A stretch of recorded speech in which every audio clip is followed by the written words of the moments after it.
The handcuffs clicked shut around my wrists just as the church bells of St. Miriam's Cathedral began their evening chime. White silk pooled around my ankles, my grandmother's pearl necklace catching the last rays of sunlight streaming through stained glass windows. Behind me, 300 wedding guests sat in stunned silence, their champagne flutes frozen halfway to their lips. In front of me, my brother, Detective Commander Ryan Thorne, adjusted his badge with the same mechanical precision he'd used to tie his shoes as a child. Before we jump back in, tell us where you're tuning in from, and if this story touches you, make sure you're subscribed, because tomorrow I've saved something extra special for you. Amelia Catherine Thorne. His voice carried across the marble nave, each word sharp enough to cut through the cathedral's sacred quiet. You are under arrest for the murder of Senator Harrison Blackthorne. You have the right to remain silent. I should have been walking down rose petal-scattered steps toward my honeymoon suite at the Grandview Resort. Instead, I was watching my fiancé, Alexander, navigate through a sea of horrified wedding guests, his military dress uniform immaculate despite the chaos erupting around us. The same man who'd whispered promises of forever against my ear just hours earlier was now witnessing my public humiliation at the hands of my own blood. But here's what nobody in that cathedral knew. What I'd only discovered 3 days before when an encrypted message arrived on my secure communications device. Senator Harrison Blackthorne hadn't just been a corrupt politician selling military secrets to foreign operatives. He'd been the architect of a human trafficking network that had destroyed dozens of families across 3 countries. And the evidence that would have exposed him? It had disappeared the night he died, along with any hope those families had of seeing justice. What Ryan didn't know, what none of them knew, was that for the past 8 years, I hadn't been working as a military contractor in Eastern Europe. I'd been running black operations for the Defense Intelligence Agency, hunting down the kind of monsters who hide behind political immunity and family connections. My cover had been so deep that even my own brother, a man who'd shared breakfast with me every Sunday for 26 years, had no idea who I really was. The irony wasn't lost on me. Ryan had spent months building a case against me, convinced that his quiet, bookish sister had somehow murdered one of the most protected men in Ashford City. He'd collected witness statements, analyzed forensic evidence, and built what he believed was an airtight case against the woman he'd walked to school every day until she turned 16. What he hadn't collected was the classified file sitting in a vault beneath the Pentagon, documenting every mission I'd completed, every target I'd eliminated, and every piece of intelligence I'd gathered in service to my country.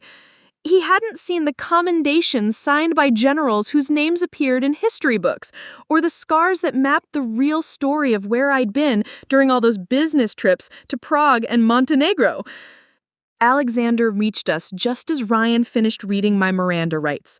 My fiancé's face was unreadable, but I caught something in his eyes that made my chest tighten. Not shock, not confusion, but recognition, as if he'd been expecting this moment, waiting for it, preparing for it. "There's been a mistake," Alexander said, his voice carrying an authority that made even Ryan pause mid-sentence. The kind of authority that comes from years of making life-and-death decisions in rooms where failure isn't an option. "Sir, I'm going to need you to step back," Ryan replied, his hand moving instinctively toward his service weapon. "This is a police matter." That's when Alexander did something that changed everything. He reached into his dress uniform jacket, pulled out a black leather wallet, and opened it with the kind of deliberate calm that comes from practice. The badge inside caught the light, reflecting it back in a way that made the entire front row of wedding guests lean forward. "Captain Thorne," Alexander said, using a tone I'd never heard before, one that carried the weight of rank and the promise of consequences. "I'm going to need you to release my general immediately." The silence that followed wasn't just quiet. It was the kind of complete absence of sound that happens when everyone in a room simultaneously forgets how to breathe. Ryan's hand froze above his weapon. The priest clutched his Bible tighter. Somewhere in the back of the cathedral, someone's phone clattered to the floor. Because the man I was about to marry, the man who'd spent 2 years courting me with quiet dinners and weekend hikes through Willowbrook Park, wasn't just Alexander Morrison, architect and art collector. He was Colonel Alexander Morrison, United States Army Intelligence, and he just revealed that his fiancée wasn't a suspect murderer. She was his commanding officer. Ryan's face went through several shades of confusion before settling on something between disbelief and dawning horror. "That's impossible," he whispered, but his voice lacked conviction, because impossible doesn't explain why a full-bird colonel would interrupt a wedding to claim command authority. Impossible doesn't explain why the woman he'd known as his quiet academic sister was standing perfectly straight despite being handcuffed, her breathing controlled, and her eyes scanning the room with the kind of tactical awareness that comes from training most people never receive. "Call General Patricia Hawkins at the Pentagon," Alexander continued, pulling out his secure phone. "Extension 4477. Tell her Colonel Morrison needs immediate verification for Operation Nightingale." Nightingale, the code name I'd used for 3 years while hunting war criminals across Eastern Europe. The operation that had officially never existed, conducted by an agent whose identity was classified at the highest levels of government.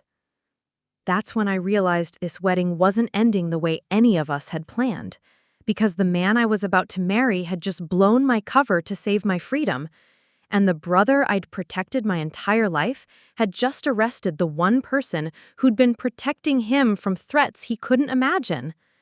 The handcuffs suddenly felt heavier, not because they were restraining me, but because I knew that in the next few hours everything Ryan thought he knew about his family, about justice and about the woman who'd raised him after their parents died, was about to shatter like glass.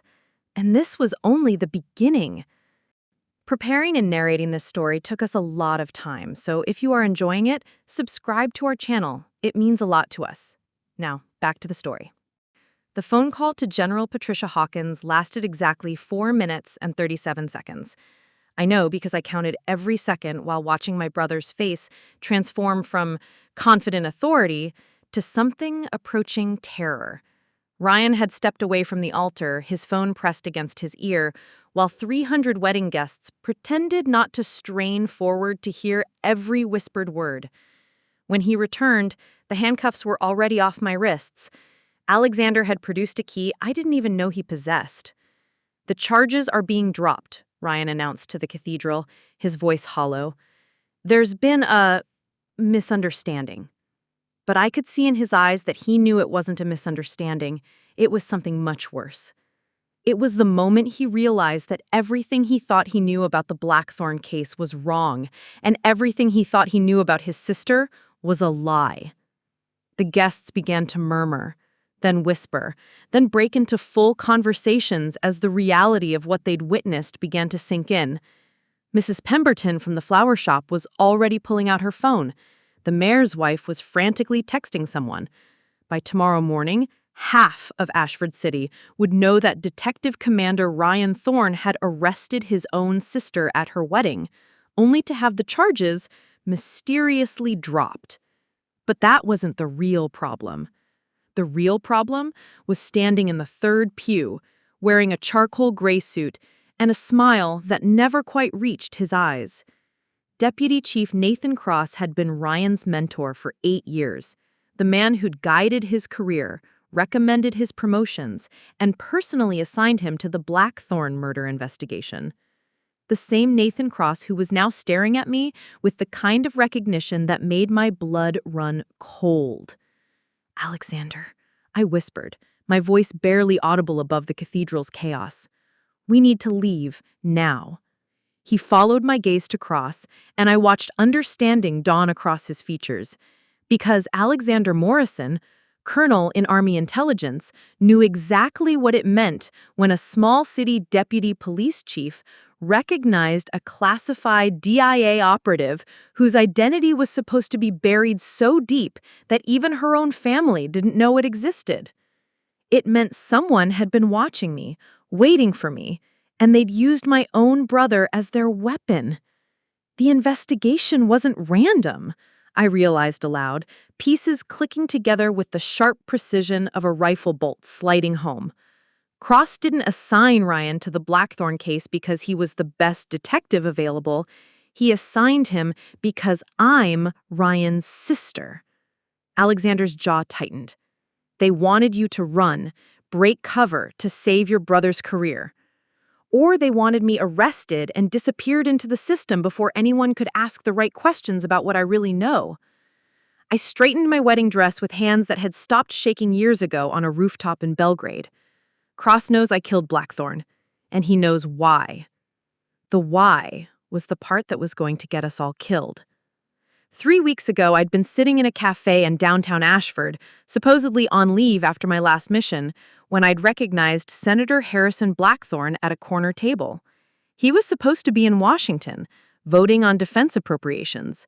Instead, he was handing a manila envelope to Dmitry Volkov, a Russian arms dealer I'd been tracking for 2 years. I should have walked away, should have reported it through proper channels, let other people handle the politics and paperwork. But Volkov wasn't just selling weapons, he was selling children. And the photos in that envelope weren't military intelligence. They were pickup schedules and locations for human trafficking operations that stretch from Eastern Europe to the American Midwest. Blackthorne hadn't just been taking bribes, he'd been providing protection for one of the most sophisticated criminal networks on 3 continents. And when I followed him home that night, when I slipped into his study through the same window I'd used to enter compounds in Montenegro, I'd found something that made my 8 years of black operations look like training exercises. Names, addresses, bank account numbers, and photographs of children who'd been reported missing from foster care systems across 7 states. That's when I'd made the decision that led to this moment. I'd eliminated Senator Harrison Blackthorne not as a classified operation, but as a mother, a sister, and a human being who couldn't walk away from evidence of systematic child abuse. And I'd taken every piece of evidence with me. They don't just want me dead, I told Alexander, watching Cross excuse himself from his pew and begin walking toward the cathedral's side entrance. They want the files I took from Blackthorne's house. Because those files don't just prove he was a monster, they prove who was protecting him. Alexander followed my gaze to the empty space where Cross had been standing. Local law enforcement? Federal judges, state representatives, 3 congressional staffers, and a deputy director at Child Protective Services. I lifted my skirts just enough to check the ankle holster I'd worn even to my own wedding. Old habits from someone whose enemies don't take days off. It's not just corruption, Alexander. It's infrastructure. They've built an entire system designed to disappear children no one will look for. That's when I saw them. 2 men in dark suits moving through the crowd of wedding guests with the kind of purposeful navigation that meant they weren't here for the champagne. Federal agents, but not the kind who showed badges before asking questions. Behind me, Alexander murmured, and I felt rather than saw him reach beneath his dress jacket. Side entrance, 30 seconds. But as we began moving toward the cathedral's north transept, I realized we had a bigger problem than just getting out of the building, because Ryan was walking toward us, his face pale, but his step determined, and he was carrying something that made my chest tighten with a combination of pride and absolute terror. My brother, the man who'd spent his entire career believing in the system, who'd built his identity around the idea that justice came from following rules and proper procedures, was holding a thick manila folder that I recognized immediately. It was his case file on the Blackthorne murder, the one that had led to my arrest, the one that contained 8 months of investigation, witness interviews, and forensic evidence, the one that would prove, to anyone who read it carefully enough, that Detective Commander Ryan Thorne had been manipulated into building a case against his own sister by people who wanted her silenced permanently. "Amelia," he said, his voice carrying the weight of 26 years of shared breakfasts and bedtime stories and promises to always protect each other. "We need to talk." And that's when I realized the wedding wasn't the end of my cover. It was the beginning of something much more dangerous. The moment my brother decided to choose family over the system that had raised him. And the moment that choice put both our names at the very top of a kill list maintained by people with unlimited resources and no conscience. The men in dark suits were getting closer. Cross had disappeared entirely, and somewhere in Ashford City, people who thought they'd controlled every variable in this equation were about to learn that they'd made one critical miscalculation. They'd assumed I was working alone. Ryan's hands trembled as he opened the case file, pages scattering like autumn leaves across the cathedral's marble floor. Wedding guests stepped back, their champagne celebrations forgotten as 8 months of police work spread out between the pews. Crime scene photos of Senator Blackthorne's study, witness statements from his security detail, forensic analysis of the window that had been opened from the inside. "Look at this," Ryan whispered, holding up a photograph I'd never seen before. It showed Blackthorne's desk, but not as I'd left it. Someone had rearranged the scene after I'd gone. "The envelope you saw him pass to Volkov, it was never found, but 3 different witnesses placed you at the Greymont Hotel that same evening, having dinner alone." I studied the timestamp on the photo, 2 hours after Blackthorne's estimated time of death. "I was never at the Greymont Hotel, Ryan." "No. Because I've been there 6 times, talked to every staff member, reviewed every security camera. The witnesses who placed you there, all 3 of them have received substantial cash deposits in the past month. All 3 accounts trace back to shell companies registered in Delaware." Alexander moved closer, his military bearing shifting into something more protective as the federal agents began pushing through the crowd with less subtlety. "How long have you known?" Ryan admitted, still staring at the scattered evidence. "Since yesterday morning, when I realized the forensic timeline didn't match the witness statements, I ran the financials on everyone who'd given testimony against my sister. Cross told me I was overreaching, that I needed to trust the process and stop second-guessing good police work."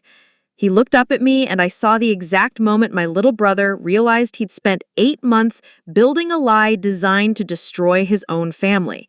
"He's been feeding me evidence, Amelia, guiding every step of this investigation. And when I started asking questions, he reminded me that doubting the case meant doubting my career, my reputation, everything I'd worked for." The weight of that confession settled over us like smoke from a house fire. Because Ryan hadn't just been manipulated by Cross, he'd been given a choice between his sister and his career. And for 8 months, he'd chosen his career. Until yesterday, when the evidence became too thin to ignore and the financial trails became too obvious to dismiss. "You could have walked away," I told him quietly, "transferred to another unit, requested a different case, protected herself." Ryan shook his head, gathering the scattered papers with the methodical precision that had made him Ashford City's youngest detective commander. "I became a cop because of you, Amelia.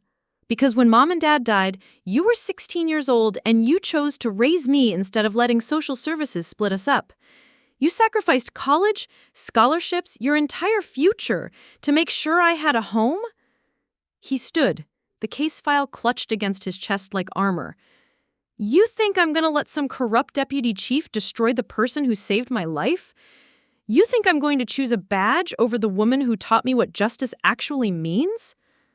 Alexander caught my eye, a silent question passing between us, because this was the moment, the point where we either trusted Ryan with the truth that could have him killed, or we ran and left him to face Cross alone, where we either brought him into a world of classified operations and sanctioned killings, or we protected him from it by abandoning him entirely.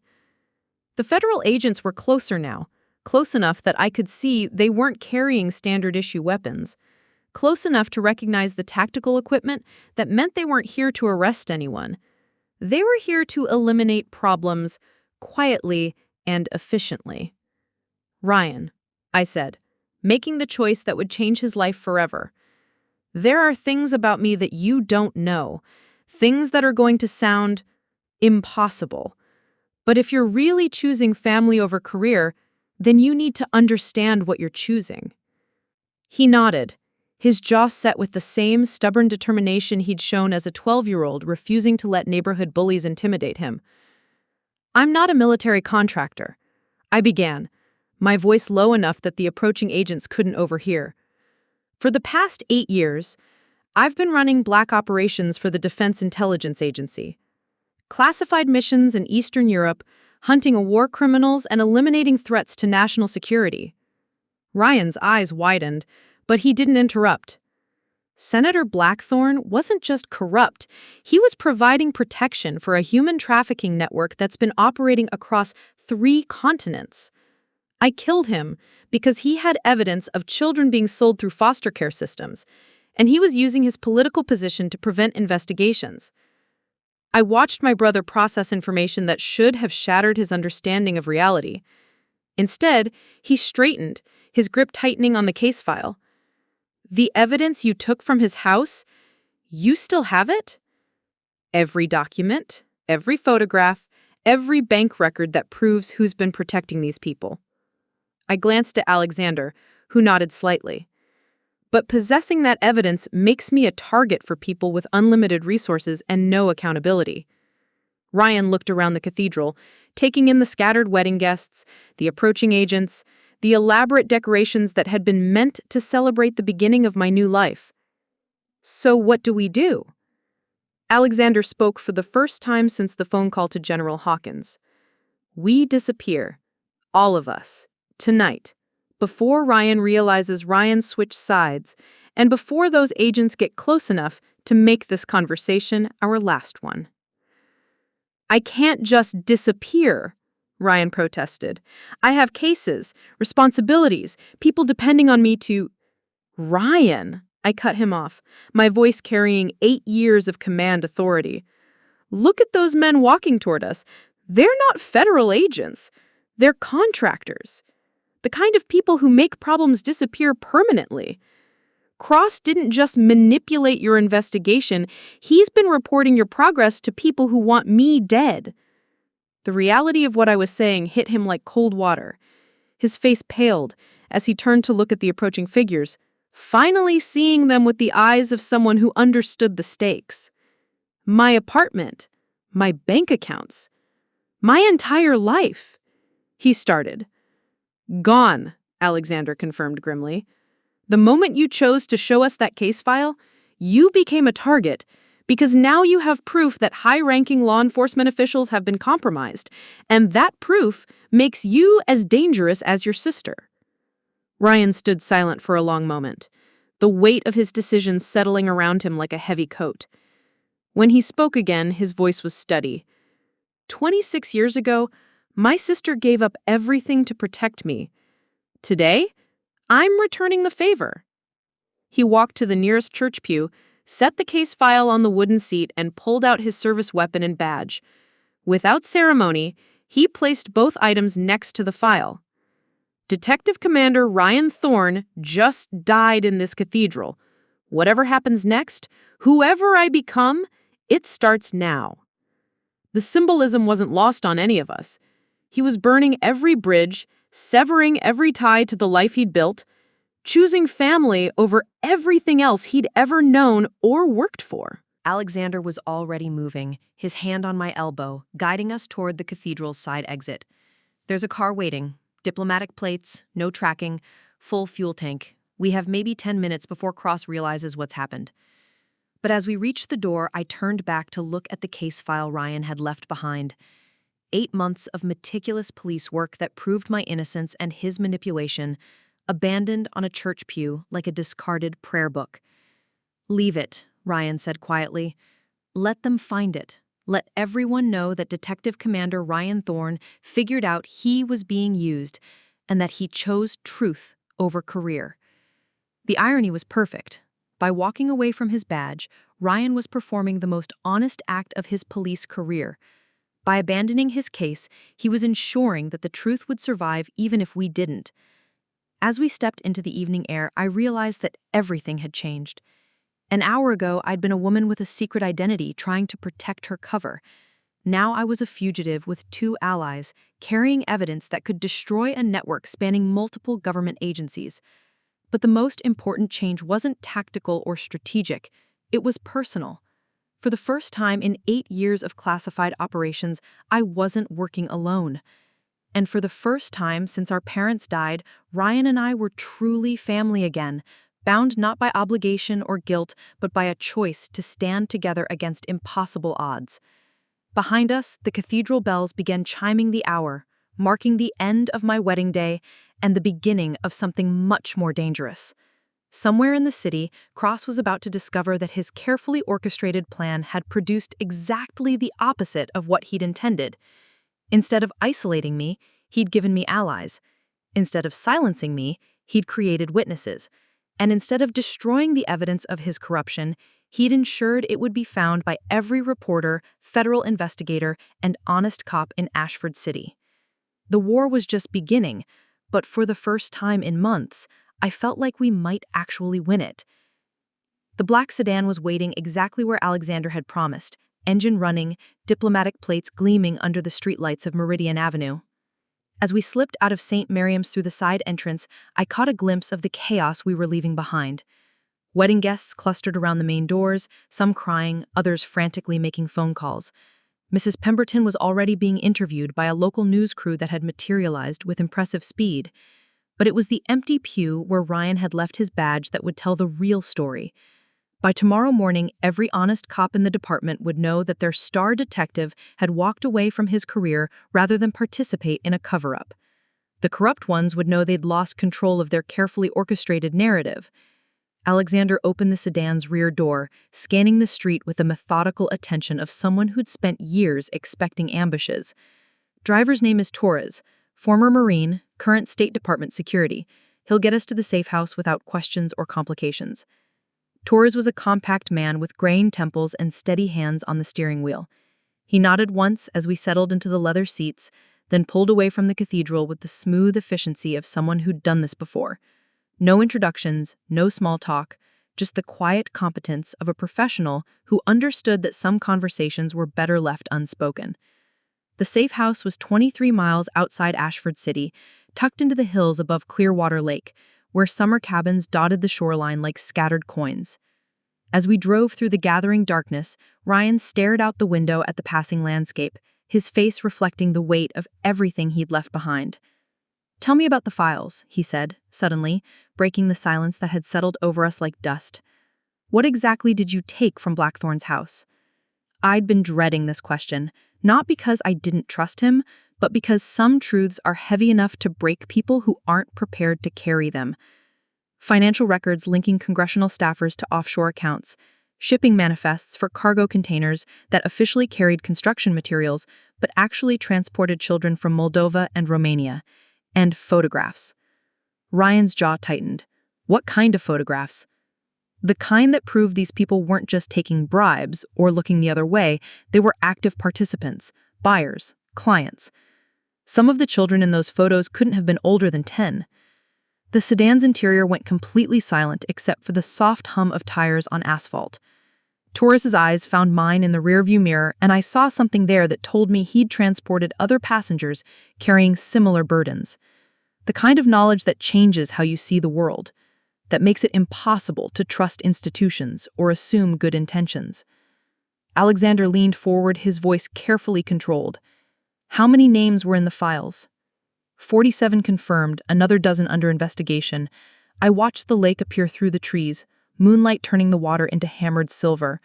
Federal judges who dismissed trafficking cases on technicalities, child services directors who falsified placement records, police chiefs who buried missing persons reports when the victims were foster children. Ryan turned from the window, his face pale but determined. "Cross?" Cross was middle management. Important enough to protect the operation locally, but not senior enough to know the full scope. I pulled out my phone, scrolling to a photograph I'd memorized but hoped I'd never have to show anyone. The real power behind this network? Deputy Attorney General Catherine Whitmore. She's been using her position to kill federal investigations for 6 years. The name hit Ryan like a physical blow. Whitmore had been featured on magazine covers, praised as a champion of child protection laws, nominated for federal judgeships twice. She'd built her entire public persona around being the voice of the voiceless, the defender of children who couldn't defend themselves. The irony is perfect, I continued, watching Ryan process the betrayal. She's been using child protection agencies as shopping catalogs, identifying vulnerable kids with no family connections, then facilitating their disappearances into international markets. Torres took a sharp turn onto a gravel road that wound up through pine trees toward a cluster of lights barely visible through the branches. The safe house was designed to look like a hunting lodge, complete with a stone chimney and wraparound porch. But I could see the subtle details that marked it as something more. Reinforced windows, motion sensors disguised as landscape lighting, and communication equipment masked as a satellite dish. "Who else knows about the files?" Alexander asked as we pulled into a circular driveway. "3 people, my handler at DIA, who's been unreachable for the past week, a journalist named Rebecca Hayes at the Washington Herald, who's been investigating similar cases but didn't have the evidence to prove connections, and now you 2.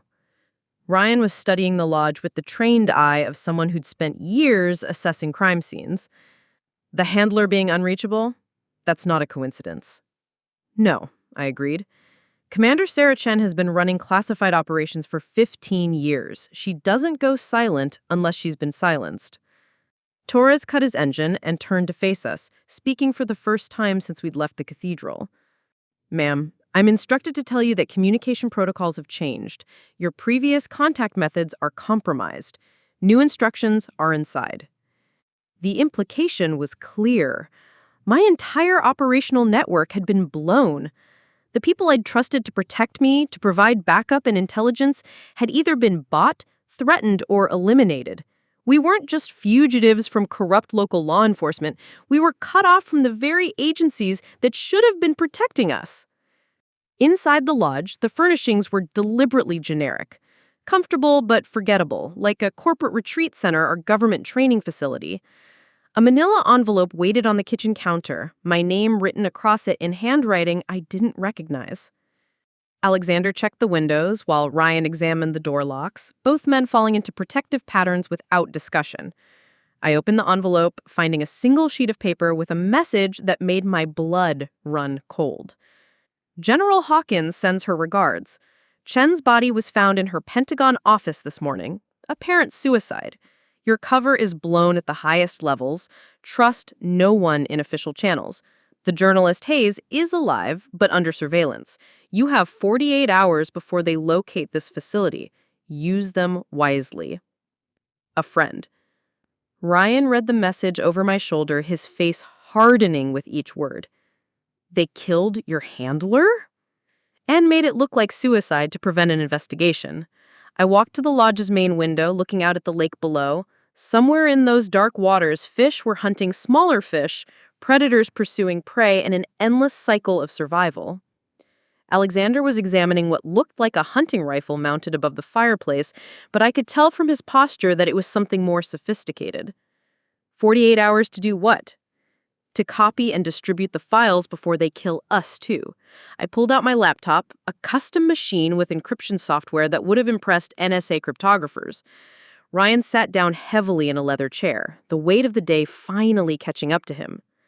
"This morning, I was Detective Commander Ryan Thorne, planning to arrest a murder suspect and close the biggest case of my career.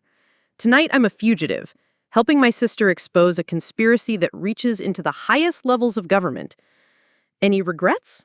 I asked, genuinely curious about what my brother was feeling. He looked around the lodge, at the weapons Alexander was cataloging, at the encrypted laptop where I was preparing to copy files that could topple administrations. "Only one," he said quietly. "That it took me 8 months to figure out I was being used. That I spent all that time building a case against the person I should have been protecting." Torres appeared in the doorway, a secure radio in his hand. "Ma'am, we have movement on the access road. 3 vehicles, no lights, approaching from the east. ETA, 6 minutes. Alexander was already moving, grabbing equipment bags I hadn't noticed before. "Back exit? Through the kitchen, down to the boat dock. There's a speedboat, fueled and ready." Torres was calm, professional, but I could see the tension in his shoulders. Water route to the North Shore, then overland to secondary extraction point. I closed the laptop and secured it in a waterproof case, my mind already shifting into operational mode.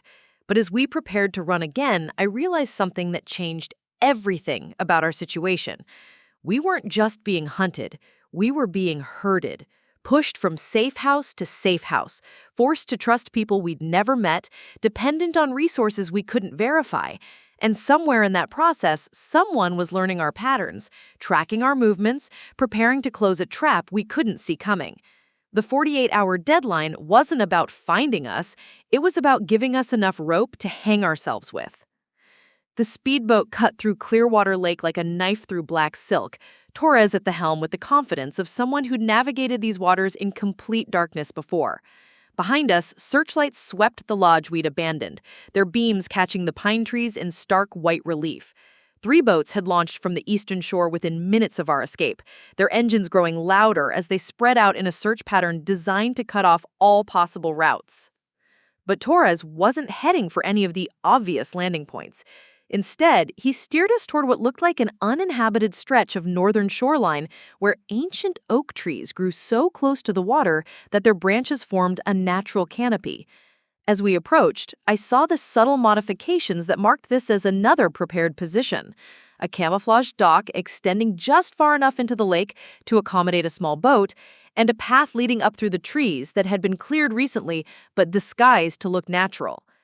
"How many safe houses does the State Department maintain?" Ryan asked, as we secured the boat and began the climb up the wooded slope. "This isn't State Department," Alexander replied quietly, shouldering an equipment bag that clinked with the sound of serious hardware. "This is something else entirely." The path led to a hunting cabin that looked abandoned from the outside, its windows boarded and its roof showing calculated decay. But when Torres produced a key and opened the front door, we stepped into a facility that would have impressed military intelligence officers. Multiple computer workstations, satellite communication equipment, and enough weapons to outfit a small tactical team.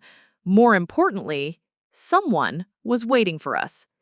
Rebecca Hayes looked exactly like her photograph in the Washington Herald's staff directory, but seeing her in person revealed details that hadn't translated to newsprint. The slight scar above her left eyebrow that spoke of close calls with dangerous sources, the way she positioned herself near the exit even while appearing relaxed, and the tactical vest she wore under her civilian jacket, suggesting this meeting wasn't her first exposure to people who solved problems with bullets. "General Thorne," she said, extending a hand with a grip that belonged to someone who'd learned not to trust easily. "I've been following your work for longer than you might imagine." I raised an eyebrow at the rank since my actual DIA classification was several levels above what most journalists would have access to. My work isn't exactly public record. It is when you eliminate targets who've been on my investigation list for 3 years. Rebecca moved to one of the computer workstations where multiple monitors displayed what looked like organizational charts connecting names, photographs, and financial records. Senator Blackthorne wasn't just providing protection for traffickers, he was their primary recruiter in Congress, identifying other politicians who could be compromised through debt, scandal, or direct participation. The screens showed connections I'd never seen before, lines linking Blackthorne to senators, representatives, and cabinet members across both political parties. But what made my chest tighten was the photograph in the center of the largest monitor. Deputy Attorney General Catherine Whitmore, shaking hands with a man I recognized from surveillance photos taken in Bucharest 2 years ago, Dmitry Volkov, arms dealer and human trafficker, the same man who'd received that manila envelope from Blackthorne at the Greymont Hotel. "You've been building this case independently," Alexander observed, studying the evidence displays with the eye of someone trained to assess intelligence operations. "For 5 years, ever since my first story about missing foster children led to death threats and a mysterious house fire that destroyed my research." Rebecca pulled up another screen showing newspaper clippings, each one documenting her investigation into child trafficking networks. "Because 3 days ago, someone tried to kill me in my apartment parking garage," Rebecca replied matter-of-factly. "Professional job, suppressed weapon, no witnesses. I survived because I'd learned to expect assassination attempts. but it told me that my investigation had finally gotten close enough to matter.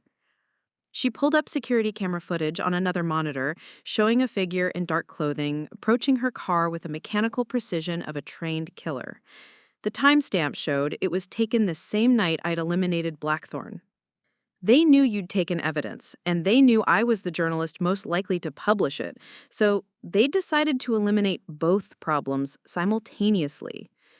Rebecca paused the footage at the moment the assassin realized her car was empty, his face partially visible under a streetlight. Fortunately, I'd been sleeping in different locations for months. Alexander was studying the assassin's image with professional interest. Corporate contractor, probably ex-military, definitely experienced. The kind of person who charges 6 figures for a clean elimination.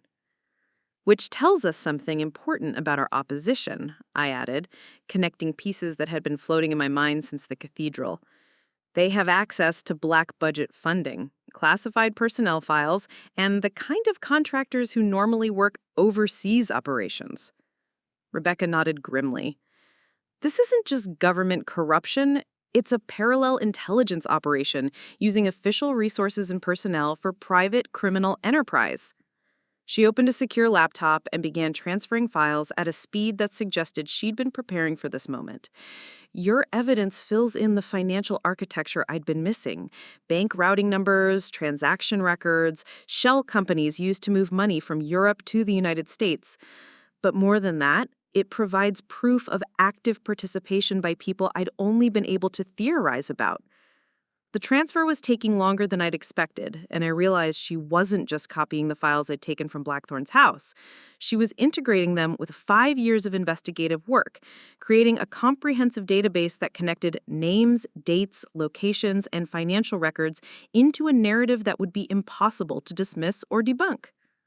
How long until publication? Ryan asked, understanding intuitively that our survival depended on getting this information public before our enemies could silence us permanently. 18 hours. I have editors standing by, legal teams prepared for the inevitable court challenges, and secure servers in 3 different countries ready to host the complete database. Rebecca looked up from the laptop, her expression serious. But there's something you need to understand about what happens when this goes live. She pulled up one final screen, this one showing a timeline of her previous investigations. Every time I've gotten close to exposing pieces of this network, people have died. Sources, witnesses, even investigators from other agencies who'd been asking similar questions. We're not talking about career destruction or legal consequences. The timeline showed dates stretching back 7 years, each one marked with a name and a brief description. Apparent suicide. Car accident, home invasion gone wrong, heart attack. The pattern was clear to anyone trained to recognize assassination disguised as coincidence.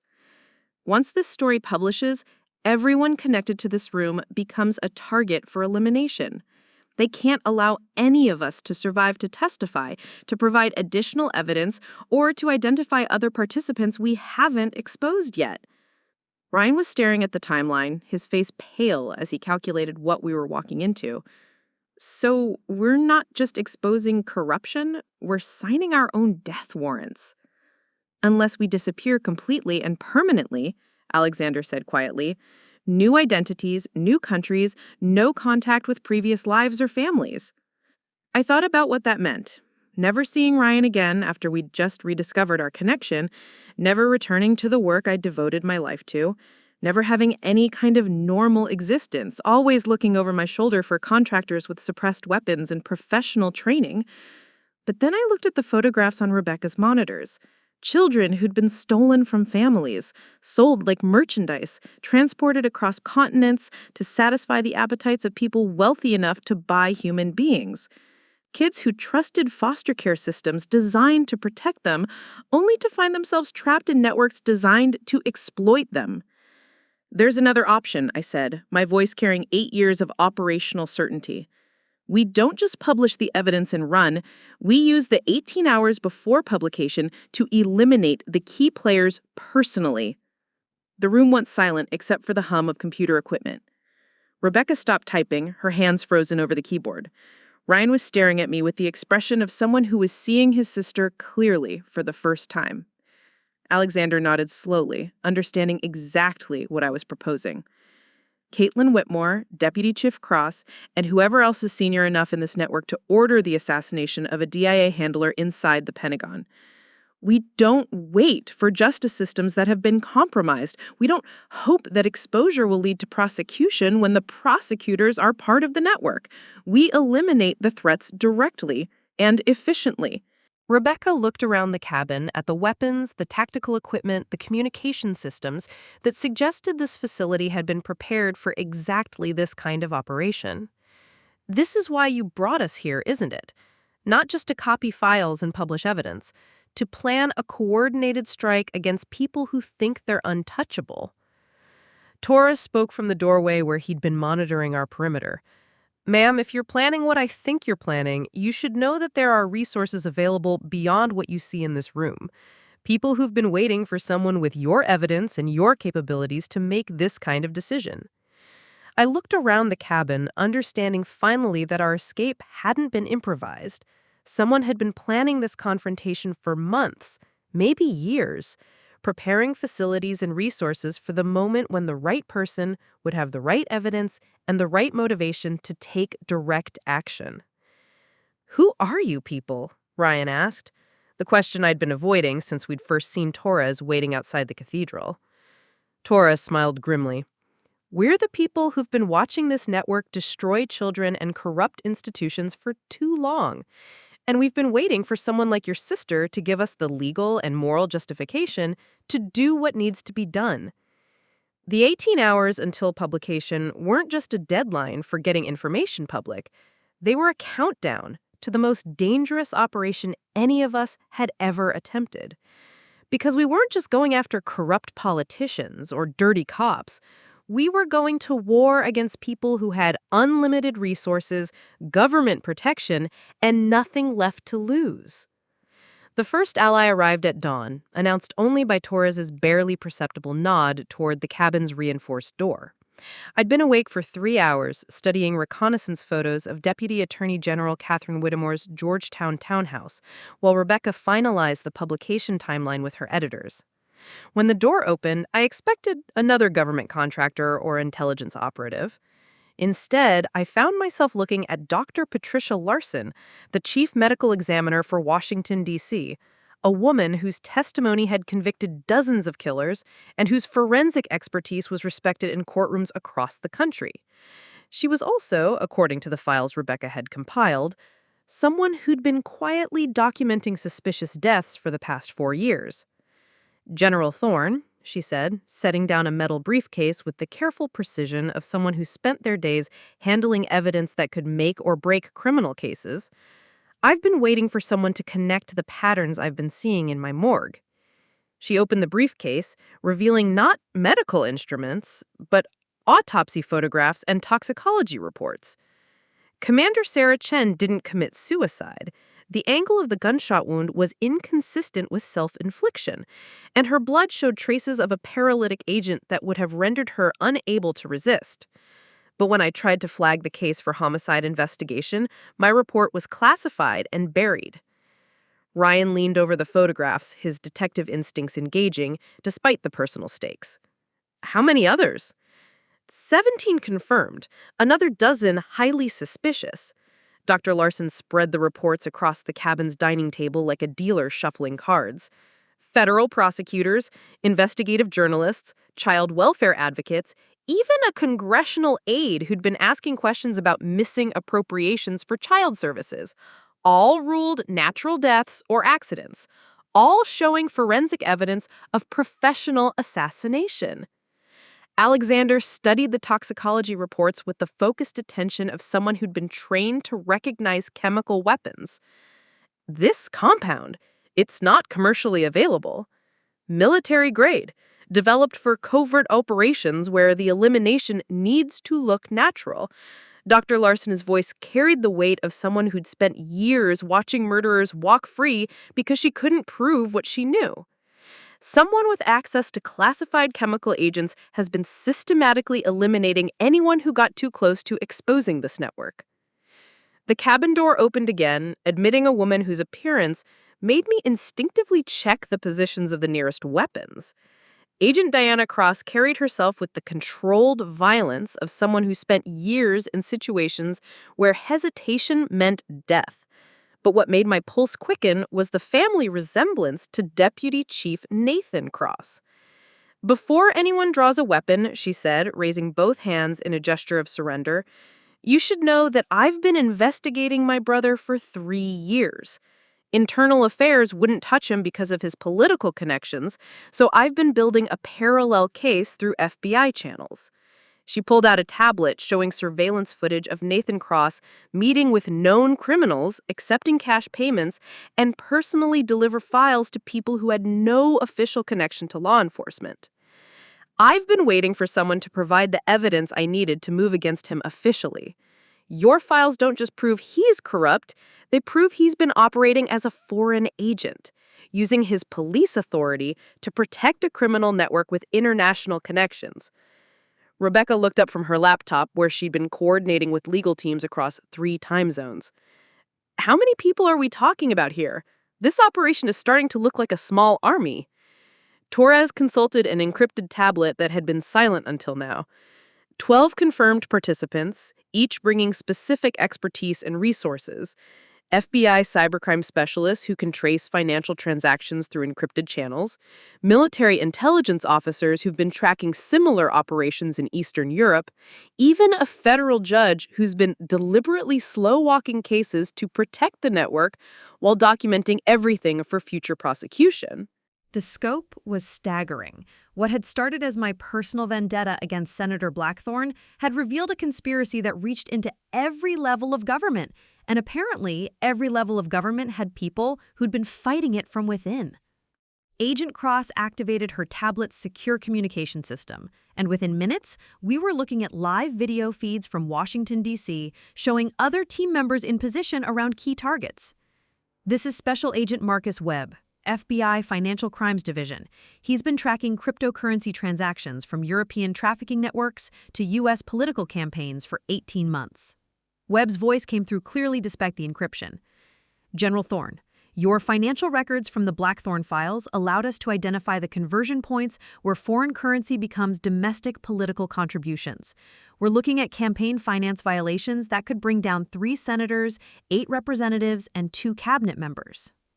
Another video window opened showing a woman in military dress uniform standing in what looked like a Pentagon briefing room. "Colonel Jennifer Martinez, Defense Intelligence Agency. I've been investigating the disappearance of classified personnel files that someone's been using to identify and eliminate covert operatives. Your handler Chen was the 7th DIA officer killed in the past 2 years, but she was the first one who managed to hide evidence before they got to her. The evidence cache Chen had left behind contained more than just information about my compromised status. It included a complete list of DIA, CIA, and military intelligence officers who'd been investigating trafficking networks, along with documentation of systematic security breaches that had exposed them to assassination. They've been using government personnel files to hunt down the people investigating them, Colonel Martinez continued. But they made one critical mistake. They assumed that eliminating individual investigators would stop the overall investigation. Instead, it created a network of survivors who've been secretly coordinating to build a comprehensive case. Ryan was staring at the video feeds with the expression of someone whose understanding of law enforcement was being fundamentally rewritten. This isn't just corruption. This is a coordinated attack on the entire justice system. "It's worse than that," said a new voice as another video window opened. Judge Margaret Blackstone appeared, her face stern but determined. "I've been deliberately mishandling cases for 2 years, issuing continuances and procedural delays to prevent prosecutions while secretly documenting everything. The network doesn't just corrupt government officials, it identifies the honest ones and eliminates them." She held up a thick folder that I recognized as a legal brief. "But federal law provides for extraordinary remedies when the normal justice system has been compromised.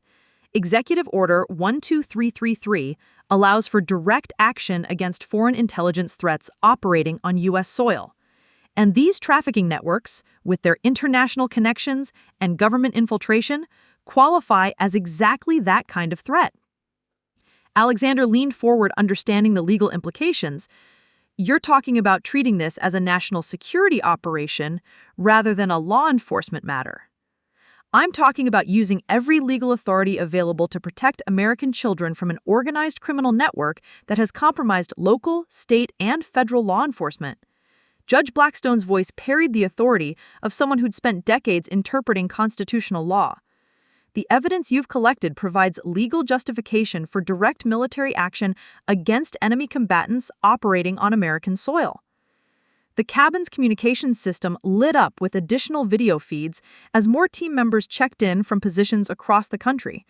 A Treasury Department specialist tracking money laundering through art auctions and real estate transactions, a State Department intelligence officer who'd been investigating visa fraud that facilitated international trafficking, even a Secret Service agent who'd been documenting how campaign security had been used to transport victims.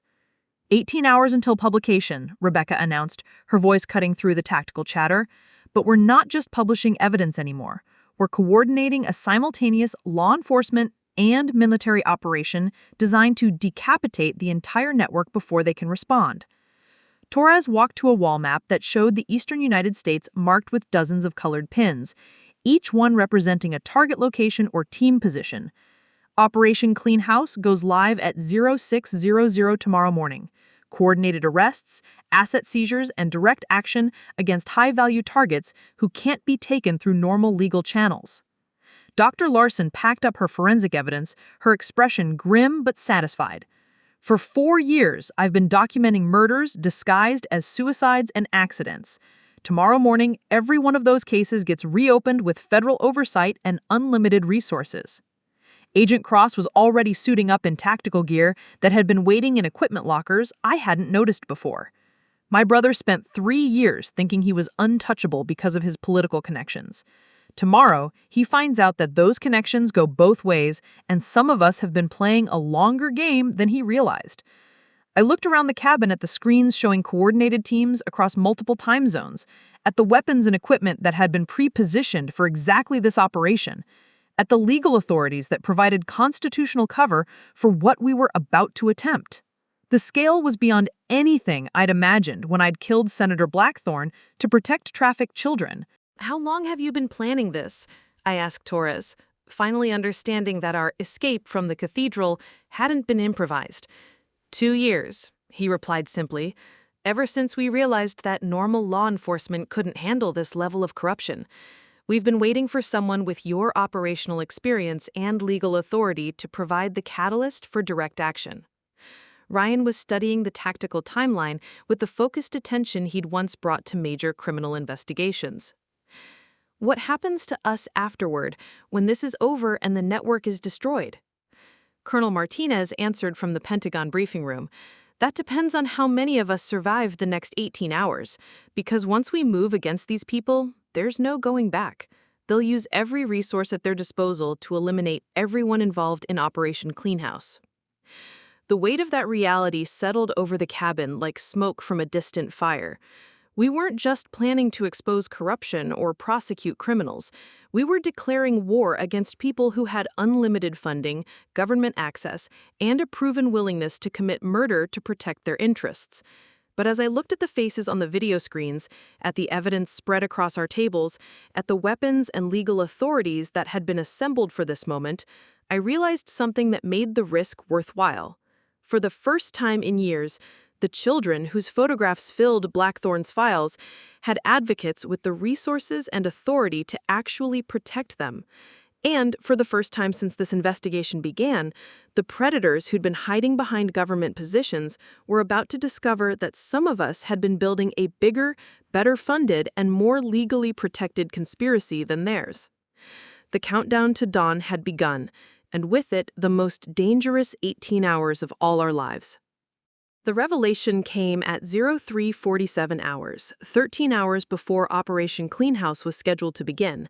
I was reviewing target profiles when Rebecca's secure laptop chimed with an encrypted message that made her face go pale in the cabin's blue monitor light.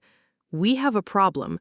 she said, her voice tight with the kind of controlled panic that comes from discovering your worst fears were optimistic.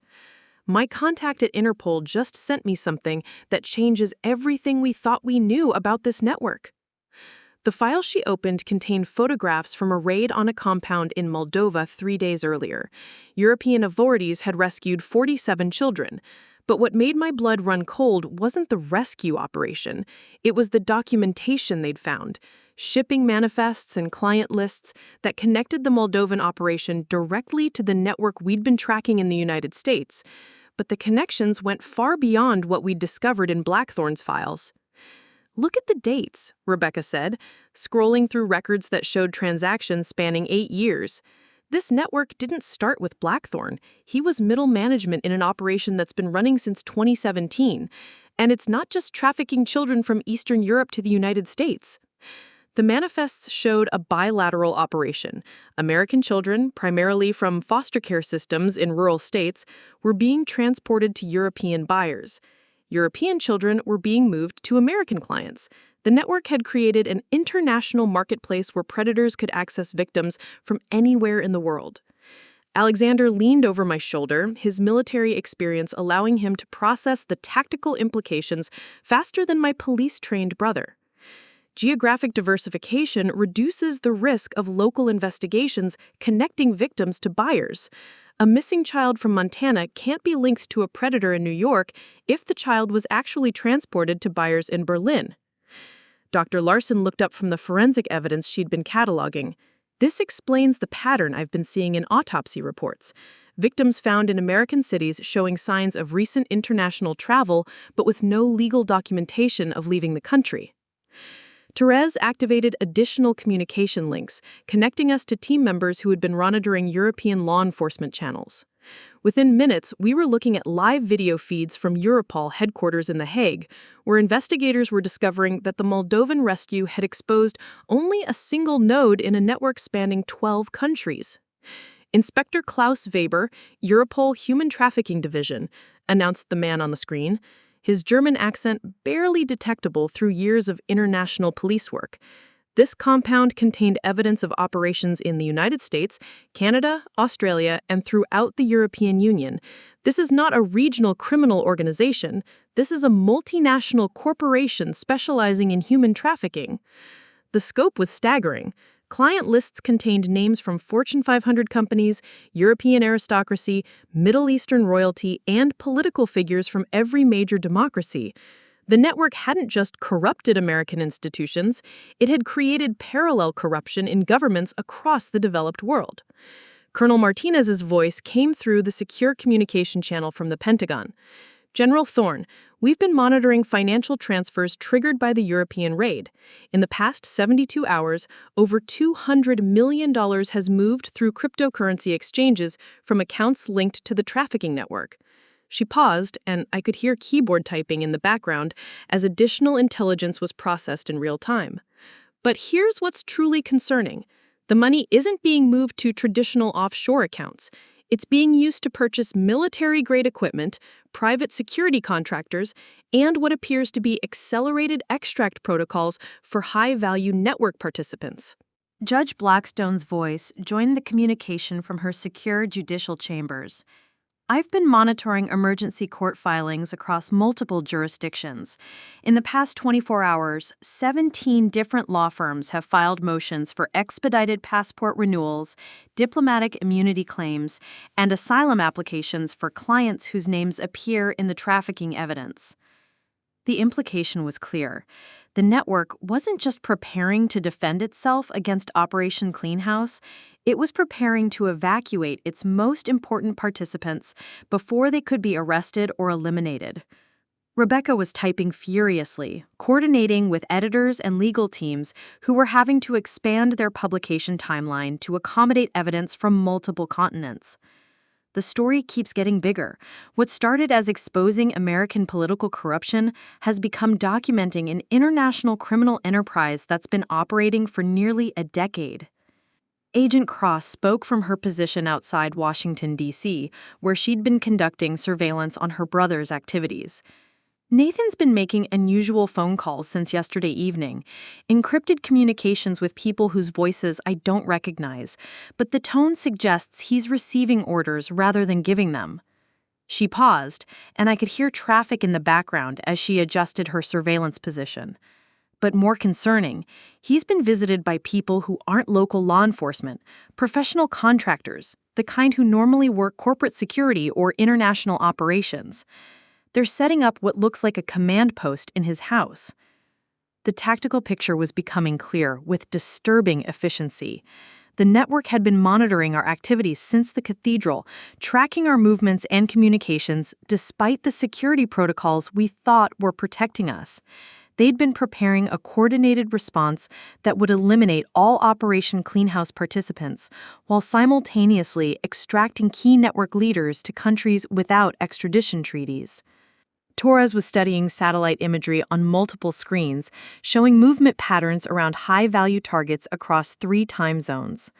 We're seeing similar contractor deployment at locations associated with Deputy Attorney General Whitmore, Senator Patricia Hayes, and Federal Judge Michael Thornton. They're not just preparing defensive positions, they're preparing to eliminate evidence and witnesses. Dr. Larson closed her forensic files with the decisive snap of someone who'd spent years waiting for this moment. Then we have a choice.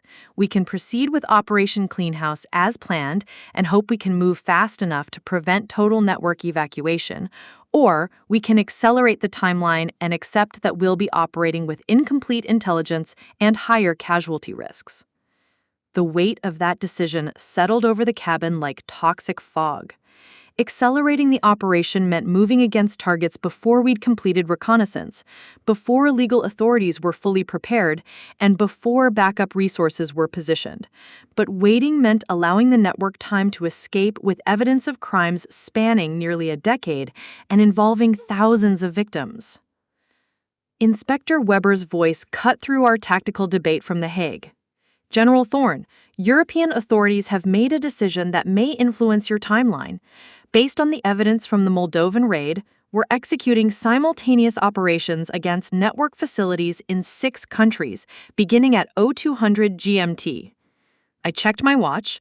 That gave us less than 9 hours before European operations began. Operations that would certainly alert American network participants and trigger their evacuation protocols. Colonel Martinez confirmed my calculation from the Pentagon. European operations will compromise operational security for Cleanhouse. Once they begin moving against targets in Europe, the American network will assume they're next and implement whatever emergency protocols they've prepared. Alexander was already moving toward the weapons locker, understanding that our timeline had just been compressed from 18 hours to 9. So we move now, tonight, with whatever intelligence and resources we have available.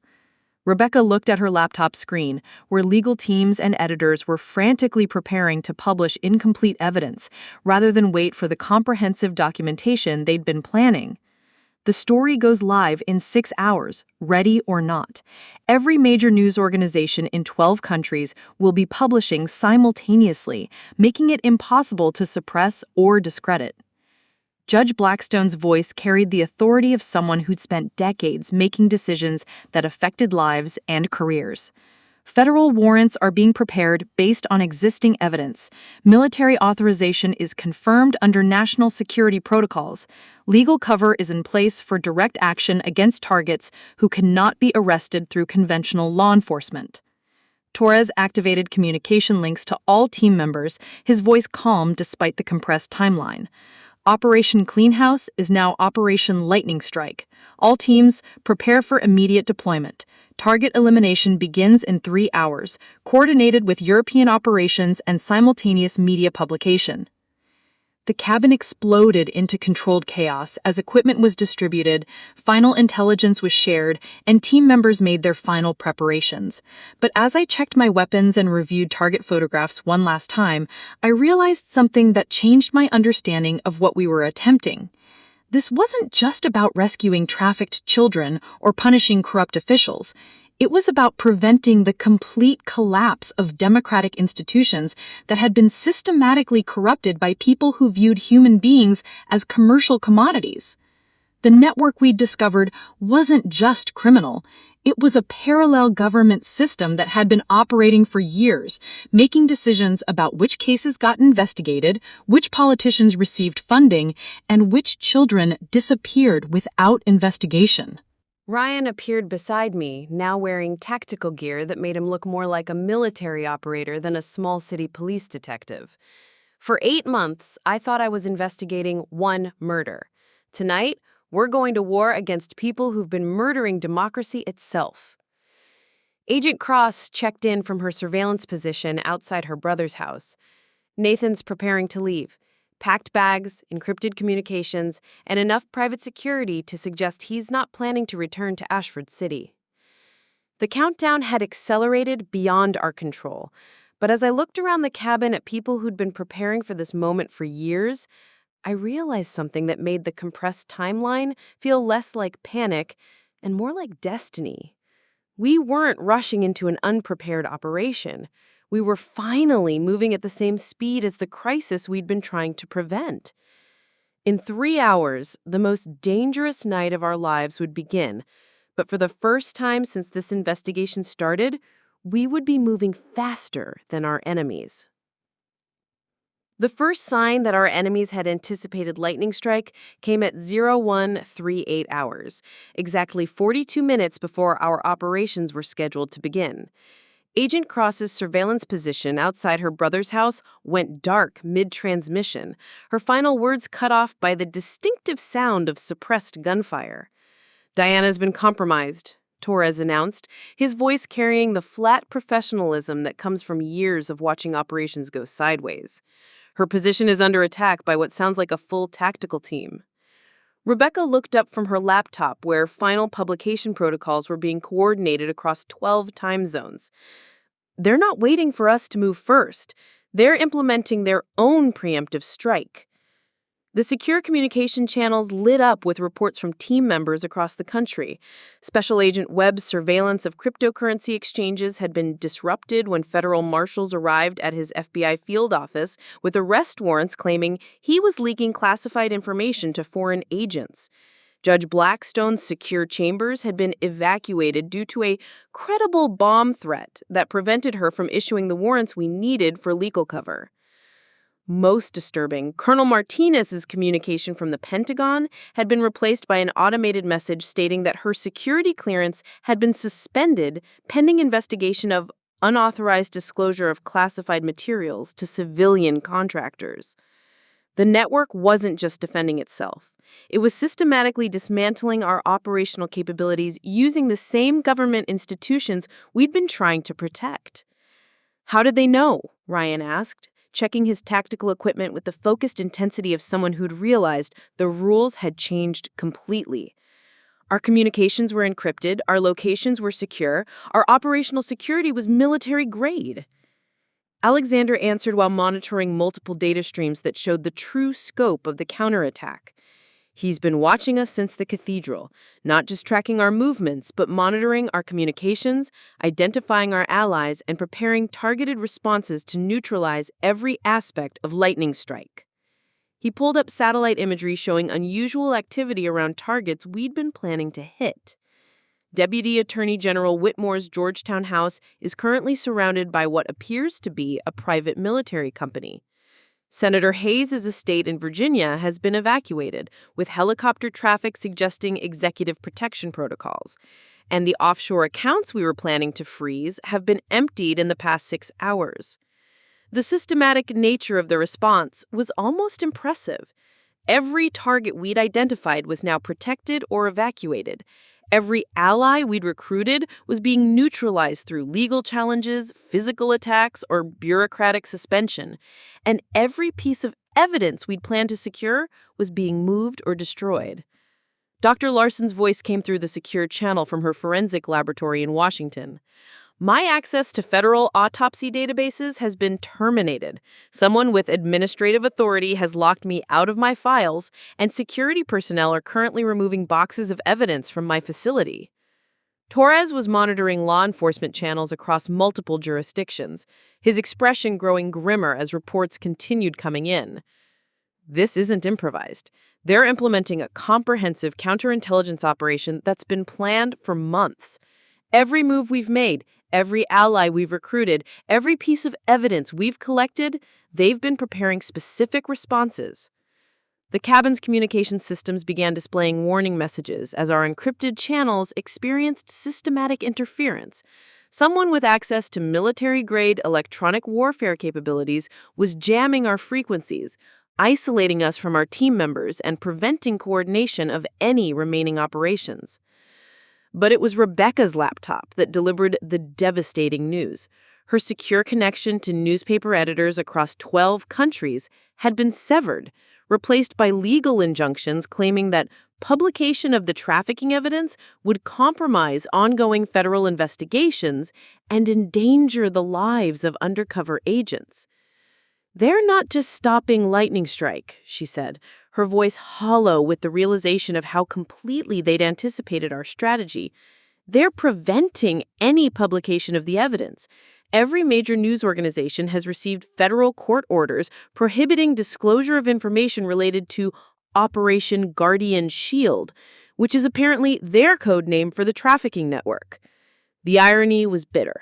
The same legal system we'd been trying to use for constitutional cover was now being used to protect the criminals we'd been trying to expose. Federal judges we'd assumed were honest were issuing injunctions to protect a network that included federal judges we knew were corrupt. Alexander's secure military communication device chimed with an encrypted message that made his face go white. General Patricia Hawkins has been relieved of command pending investigation of inappropriate disclosure of classified personnel information. The Pentagon communication we received yesterday has been reclassified as a security breach.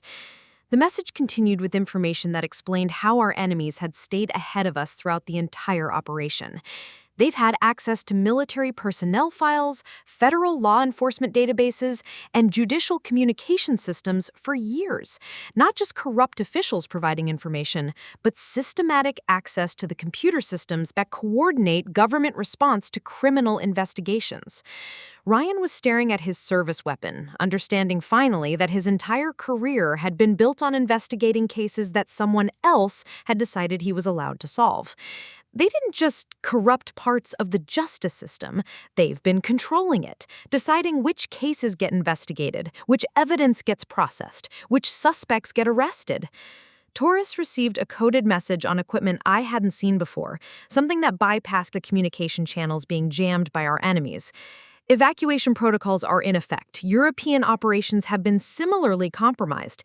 Inspector Weber's team was arrested on charges of exceeding international law enforcement authority.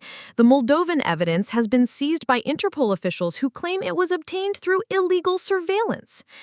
The scope of the counterattack was beyond anything I'd encountered in 8 years of covert operations. Our enemies had anticipated not just our specific strategy, but our entire approach to law enforcement, media exposure, and international cooperation. They'd prepared legal challenges, physical attacks, and bureaucratic countermeasures for every tactic we might employ. But as I watched our operational capabilities being systematically destroyed, I realized something that changed my understanding of what we were facing. This level of coordination, this depth of institutional access, this comprehensive anticipation of law enforcement response patterns, it wasn't the work of a criminal network that had corrupted government institutions. It was the work of government institutions that had been designed from the beginning to protect criminal networks. "We're not fighting corrupt officials," I said aloud, the realization hitting me with the force of a physical blow. "We're fighting the actual system. The trafficking network isn't separate from federal law enforcement, military intelligence, and judicial authority. It is federal law enforcement, military intelligence, and judicial authority." The silence that followed was broken only by the sound of helicopters approaching from the north, their rotors beating with the mechanical precision of military aircraft. But these weren't rescue helicopters. The electronic signatures Torres was picking up indicated they were carrying tactical teams equipped for close-quarters elimination operations. Rebecca was frantically attempting to contact backup publication channels, independent journalists, international media organizations that might be outside the reach of federal court injunctions. There has to be someone who can publish this evidence, some platform they can't control, some jurisdiction they can't influence. But even as she typed, legal notices appeared on her screen from governments in 6 different countries, all citing international security concerns and ongoing criminal investigations as justification for preventing publication of evidence related to human trafficking networks. Alexander was studying tactical displays showing approaching aircraft, calculating arrival times, and probable deployment strategies. 3 helicopters, estimated 12 personnel per aircraft, military-grade equipment, and rules of engagement that probably don't include taking prisoners. The counterattack wasn't just comprehensive, it was terminal. They weren't trying to discredit us or neutralize our evidence. They were preparing to eliminate everyone who'd been involved in Lightning Strike, and to do it with such official authorization that our deaths would be reported as the justified elimination of domestic terrorists. Torres opened an equipment locker I hadn't noticed before, revealing weapons and tactical gear that suggested this cabin had been prepared for exactly this scenario. We have approximately 8 minutes before they establish a perimeter around this facility. Our extraction options are limited to the lake route we used yesterday, but satellite imagery suggests they've positioned blocking forces at all obvious landing points. Ryan was staring at his service weapon, understanding finally that his entire career had been built on investigating cases that someone else had decided he was allowed to solve. So, we're trapped. Our allies are neutralized, our evidence is suppressed, and we're about to be eliminated by people using official government authority to protect a criminal network. The approaching helicopters were close enough now that their rotor wash was disturbing the trees around the cabin. In 6 minutes, tactical teams would begin their assault, and everything we'd learned about the trafficking network would die with us. But as I listened to the mechanical beating of rotor blades that sounded like countdown drums, I realized that our enemies had made one critical miscalculation in their comprehensive counterattack. They'd assumed that stopping Lightning Strike and eliminating its participants would end the threat to their network. But they'd forgotten that some operations are designed not to succeed, but to reveal the true nature of the enemy.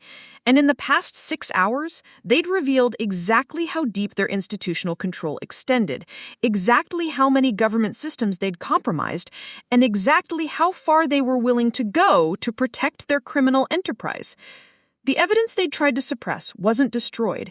It had been multiplied, copied to systems they didn't know about, and prepared for distribution through channels they couldn't control. Their counterattack hadn't saved them. It had signed their death warrant.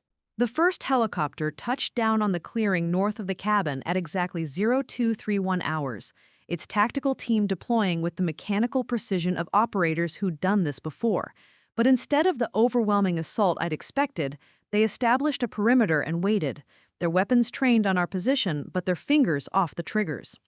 They're not moving to eliminate us, Torias observed, studying their deployment pattern through night vision equipment. They're containing us, waiting for something. The answer came 60 seconds later when a familiar voice spoke through external speakers mounted on the lead helicopter. Deputy Chief Nathan Cross, but his tone carried an authority that suggested he was speaking for people far above his normal pay grade.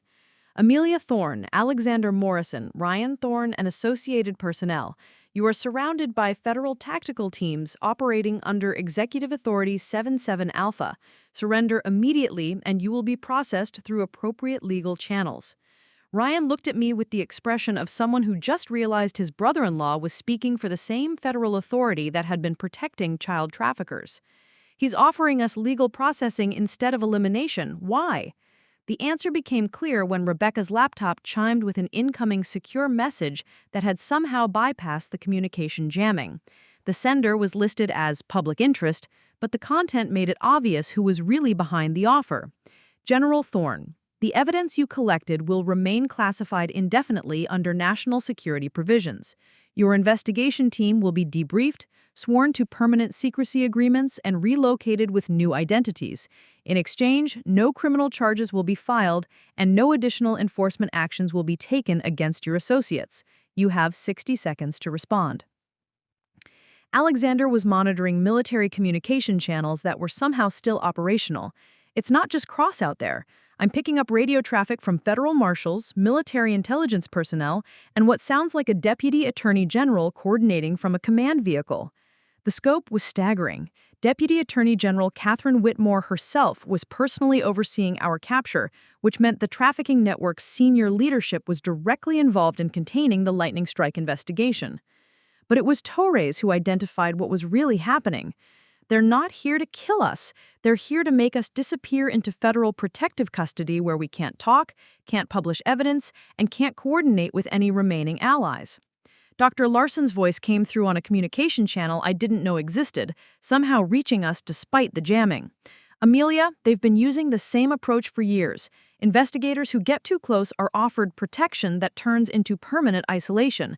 I've been tracking 17 federal agents and prosecutors who accepted similar deals.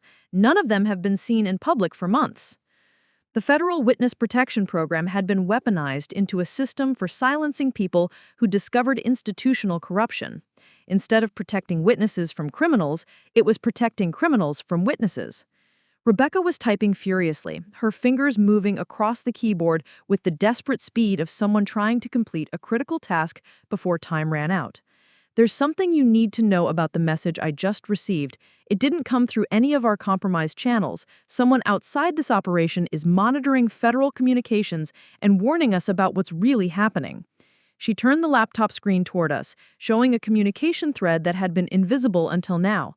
Messages from federal agents, military personnel, and intelligence officers who hadn't been part of Lightning Strike but had been watching the network's response to our investigation.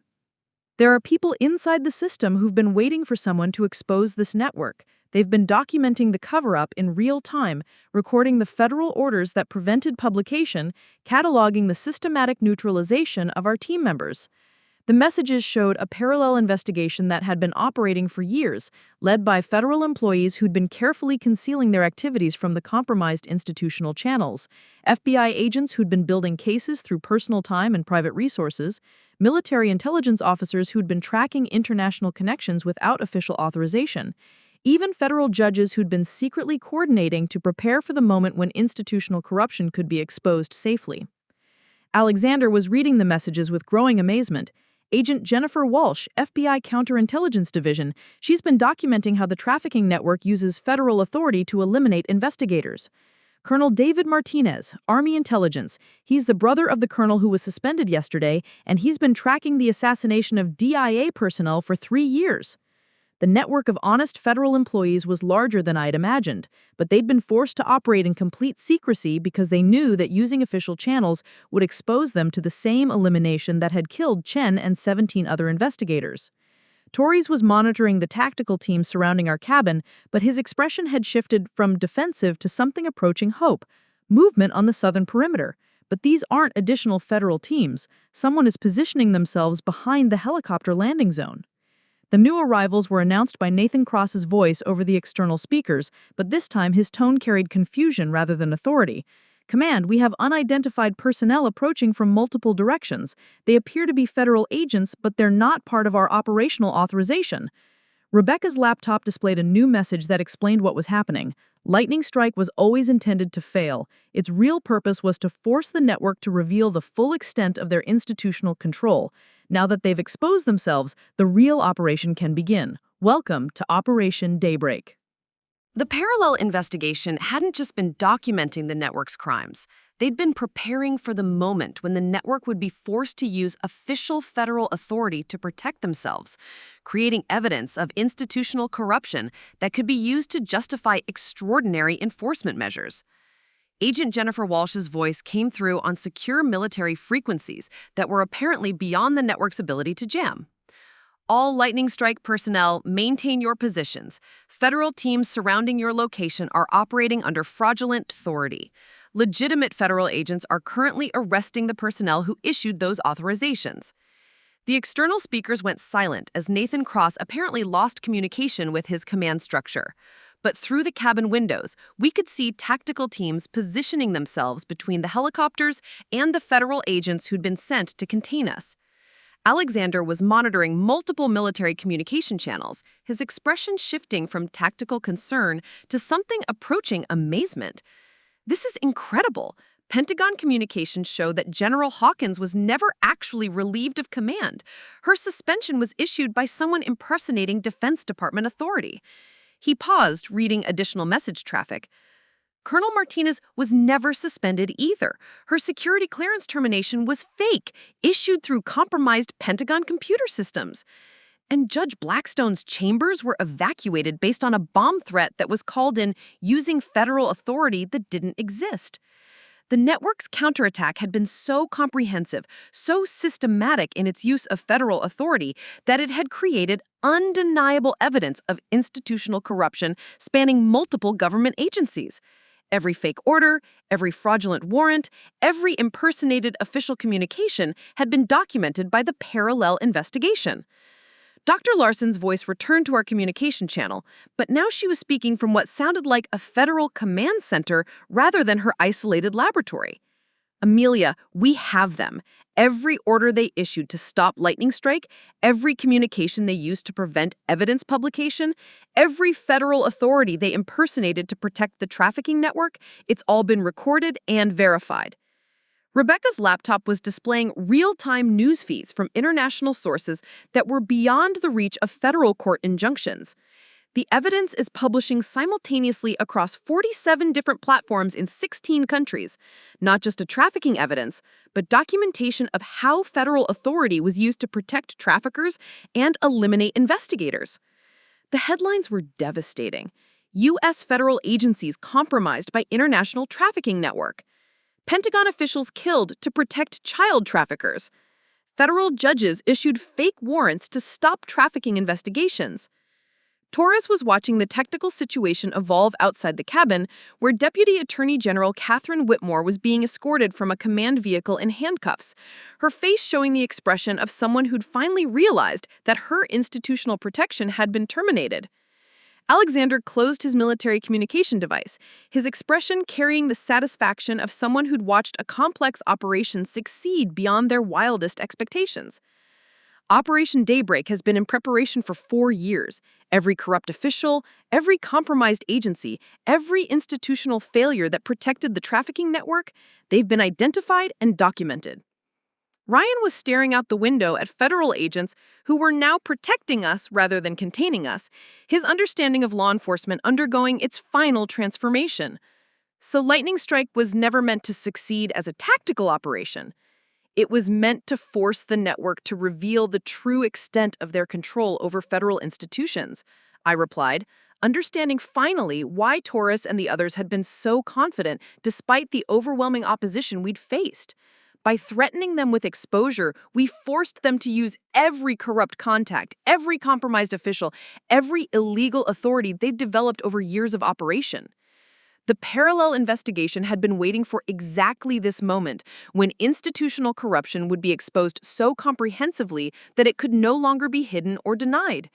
The network's desperate counterattack had provided all the evidence needed to justify the complete restructuring of federal law enforcement agencies that had been compromised by years of trafficking network infiltration.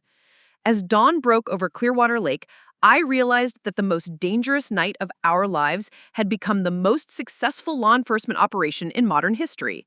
Not because we'd succeeded in our original mission, but because our apparent failure had revealed crimes so extensive that they demanded justice on a scale none of us had imagined possible.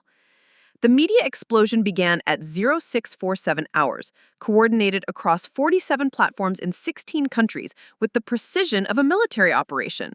Rebecca's laptop displayed a cascade of headlines that grew more devastating with each refresh. CNN, BBC, The Guardian, Der Spiegel, Le Monde, and dozens of others simultaneously publishing the complete trafficking evidence along with documentation of the federal cover-up attempts. But the American networks delivered the most shocking revelations to a domestic audience that had no idea how completely their government had been compromised. Good morning. I'm Anderson Cooper. At 6:47 Eastern Time, news organizations across the globe began publishing what may be the largest government corruption scandal in American history. We're going live now to our investigative team, who've been reviewing thousands of documents that expose a human trafficking network operating with the protection of federal officials at the highest levels of government. The cabin's communication systems were no longer jammed, allowing us to monitor the media coverage as it spread across social platforms, cable networks, and international news services with the viral intensity that only comes from revelations too shocking to ignore. Alexander was tracking the global response through military intelligence channels that were now openly accessible to legitimate federal personnel. The story is trending on every major platform. Twitter, Facebook, Instagram, TikTok, even LinkedIn is showing trafficking evidence posts from journalists, federal agents, and government officials. But the amplification went far beyond traditional media. Within 2 hours of the initial publication, the evidence had been downloaded, copied, and shared by millions of users who understood instinctively that this level of institutional corruption required immediate and widespread public awareness. Rebecca was coordinating with international journalists who were discovering that the American trafficking network had connections to similar operations in their own countries. The Financial Times is publishing banking records that show European connections to the network. The Sydney Morning Herald has evidence of Australian political figures receiving money from the same offshore accounts. This isn't just American corruption. It's a global criminal enterprise that's been operating through democratic institutions worldwide. Dr. Larson's voice came through the communication channel from a federal command center where she was now working with legitimate investigators to reopen every suspicious death from the past 4 years. The forensic evidence is being processed by FBI laboratories that weren't compromised by the network. We're exhuming bodies, reopening cases, and discovering that the scope of assassination was even larger than we'd documented. She paused, and I could hear the sound of evidence processing in the background. 17 confirmed murders to protect the trafficking network, but we're finding connections to another 23 suspicious deaths of journalists, prosecutors, and child welfare advocates. The body count spans 6 years and includes victims in 12 states. The media response wasn't just reporting the evidence. Legitimate federal agents were using news platforms to reveal information that had been suppressed by compromised official channels for years. FBI agents were tweeting forensic evidence that had been buried. Military intelligence officers were posting classified documents that showed international connections to child trafficking.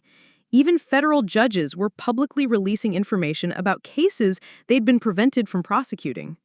Torres was monitoring law enforcement responses across multiple jurisdictions, his expression showing amazement at the speed of institutional change.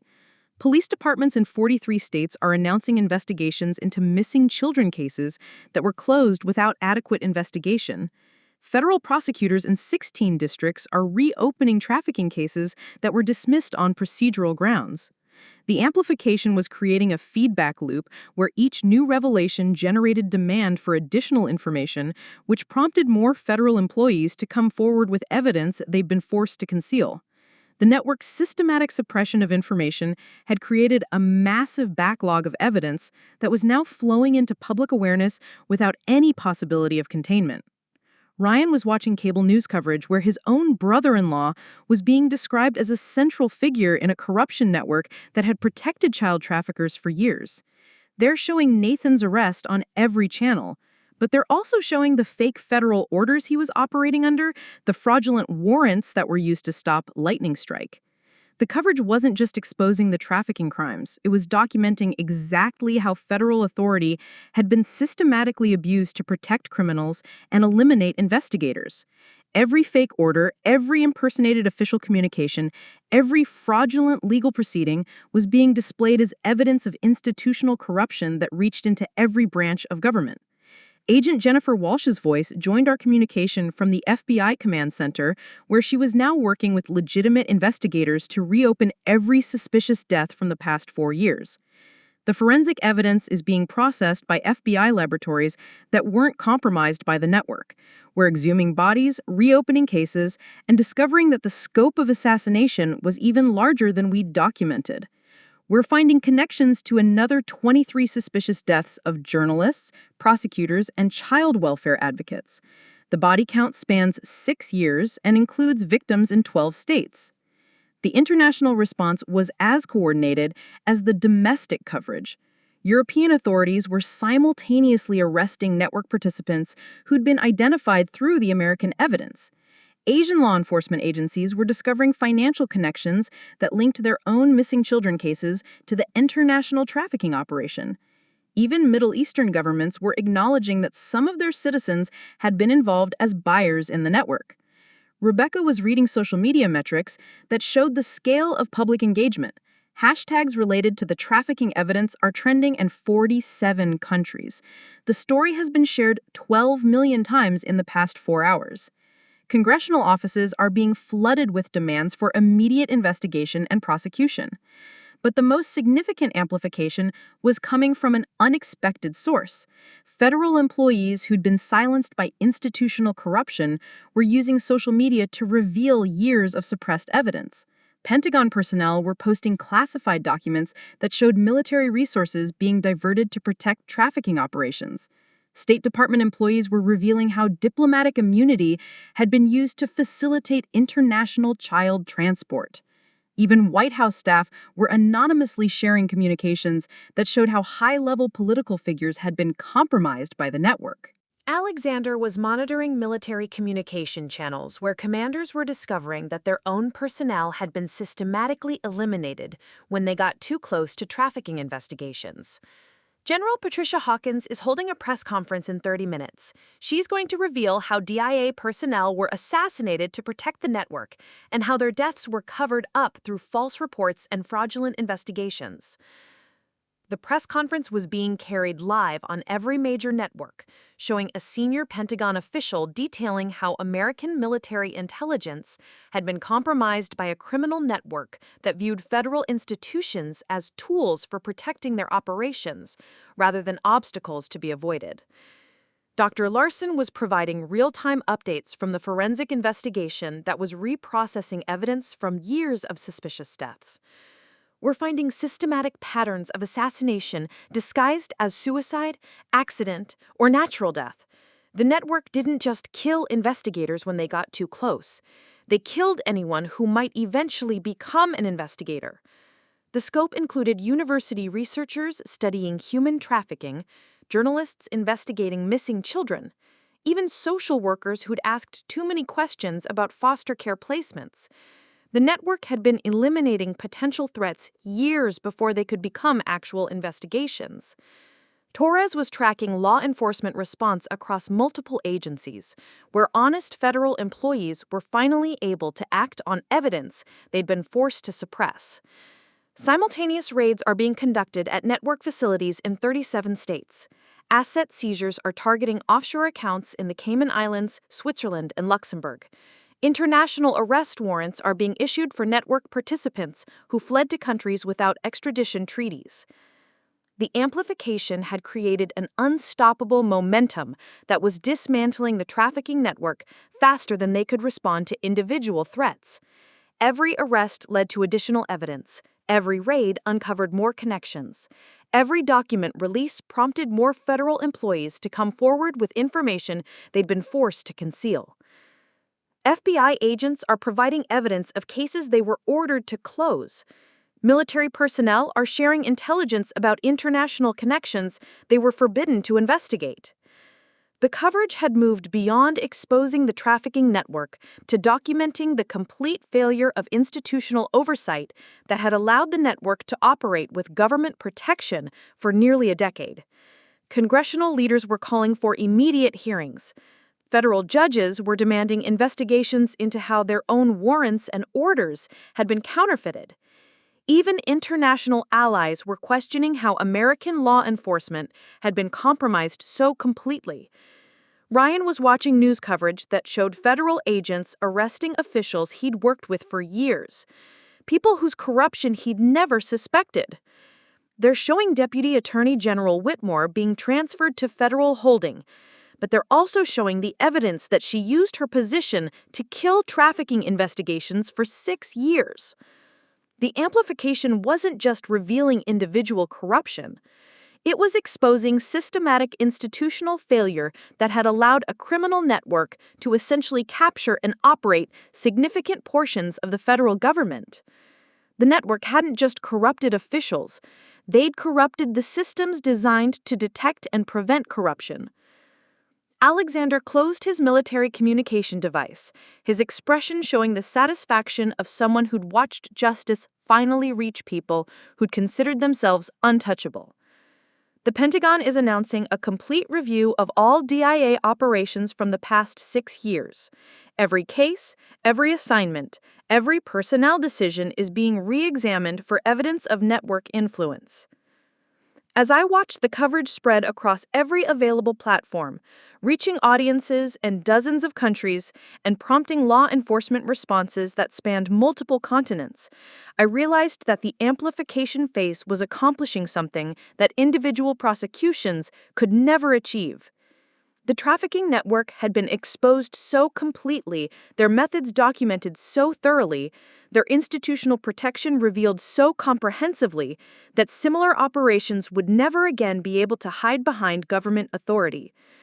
The public awareness created by global media coverage meant that any future attempt to suppress trafficking investigations would be immediately recognized as evidence of institutional corruption. The network's systematic abuse of federal authority had been so thoroughly documented that federal agencies worldwide would be forced to implement oversight mechanisms to prevent similar compromises. Most importantly, the children whose photographs had filled Blackthorne's files now had advocates with the knowledge, authority, and public support necessary to ensure their protection and recovery. The amplification phase hadn't just exposed a criminal network. It had fundamentally changed how democratic institutions would respond to organized crime that attempted to capture and corrupt law enforcement agencies. The trafficking network's greatest strength, their ability to operate with government protection, had become their ultimate weakness once that protection was revealed to be criminal conspiracy rather than legitimate authority. The first trial began 67 days after Daybreak exposed the trafficking network, held in a federal courthouse in Alexandria, Virginia, where security measures normally reserved for international terrorism cases had been implemented to protect witnesses, evidence, and the judicial process itself from any remaining network influence. I sat in the witness box wearing my full military dress uniform, the same one Alexander had worn to our wedding, as prosecutor Jennifer Walsh methodically presented evidence that connected Senator Harrison Blackthorne to 43 confirmed victims and 15 different trafficking operations across 3 continents. "General Thorne," she said, her voice carrying the authority of someone who'd spent 4 years building this case in secret, "please describe for the court what you discovered in Senator Blackthorne's study on the night of March 15th. The courtroom was packed beyond capacity, with overflow seating for international journalists, law enforcement representatives from 12 countries, and family members of victims who'd been waiting years for this moment. But what made the trial unprecedented wasn't just the scope of the evidence or the international attention. It was the presence of federal officials who were testifying about their own institutional failures. I found comprehensive records of financial transactions between European trafficking operations and American political figures, I testified, referring to documents that had been authenticated by forensic accountants in 6 different countries. Bank routing numbers, cryptocurrency wallet addresses, and shipping manifests that documented the systematic transport of children between Moldova, Romania, and major American cities. Defense attorney Marcus Hoffman, representing what remained of Blackthorne's estate, attempted the only strategy available when evidence was overwhelming and undeniable. "General Thorne, isn't it true that you eliminated Senator Blackthorne without legal authorization, acting outside any official chain of command?" Judge Margaret Blackstone, presiding over the trial she'd helped make possible, allowed the question, but her expression suggested the defense strategy would fail as completely as the network's counterintelligence operation had failed months earlier. Senator Blackthorne was eliminated under Title 50 authority for direct action against foreign intelligence threats operating on United States soil, I replied, citing legal precedents that had been established through constitutional review by the Supreme Court. The evidence recovered from his residence proved he was acting as an unregistered foreign agent, facilitating criminal operations that constituted acts of war against American children. The legal framework surrounding the trials had required unprecedented judicial review, with the Supreme Court ruling that trafficking networks operating with government protection constituted a clear and present danger to constitutional democracy that justified extraordinary enforcement measures. Dr. Patricia Larson took the witness stand on the trial's fourth day, presenting forensic evidence that connected Blackthorne's network to systematic assassination of investigators across multiple jurisdictions. Her testimony was supported by autopsy records, toxicology reports, and medical evidence that had been suppressed by compromised officials for years.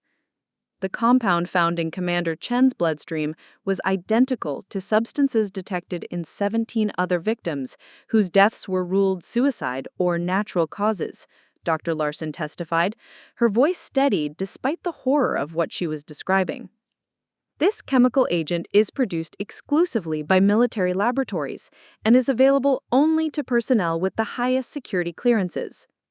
The defense's attempts to challenge forensic evidence collapsed when international investigators testified that identical assassination methods had been used in Europe, Asia, and Australia to eliminate people investigating similar trafficking networks.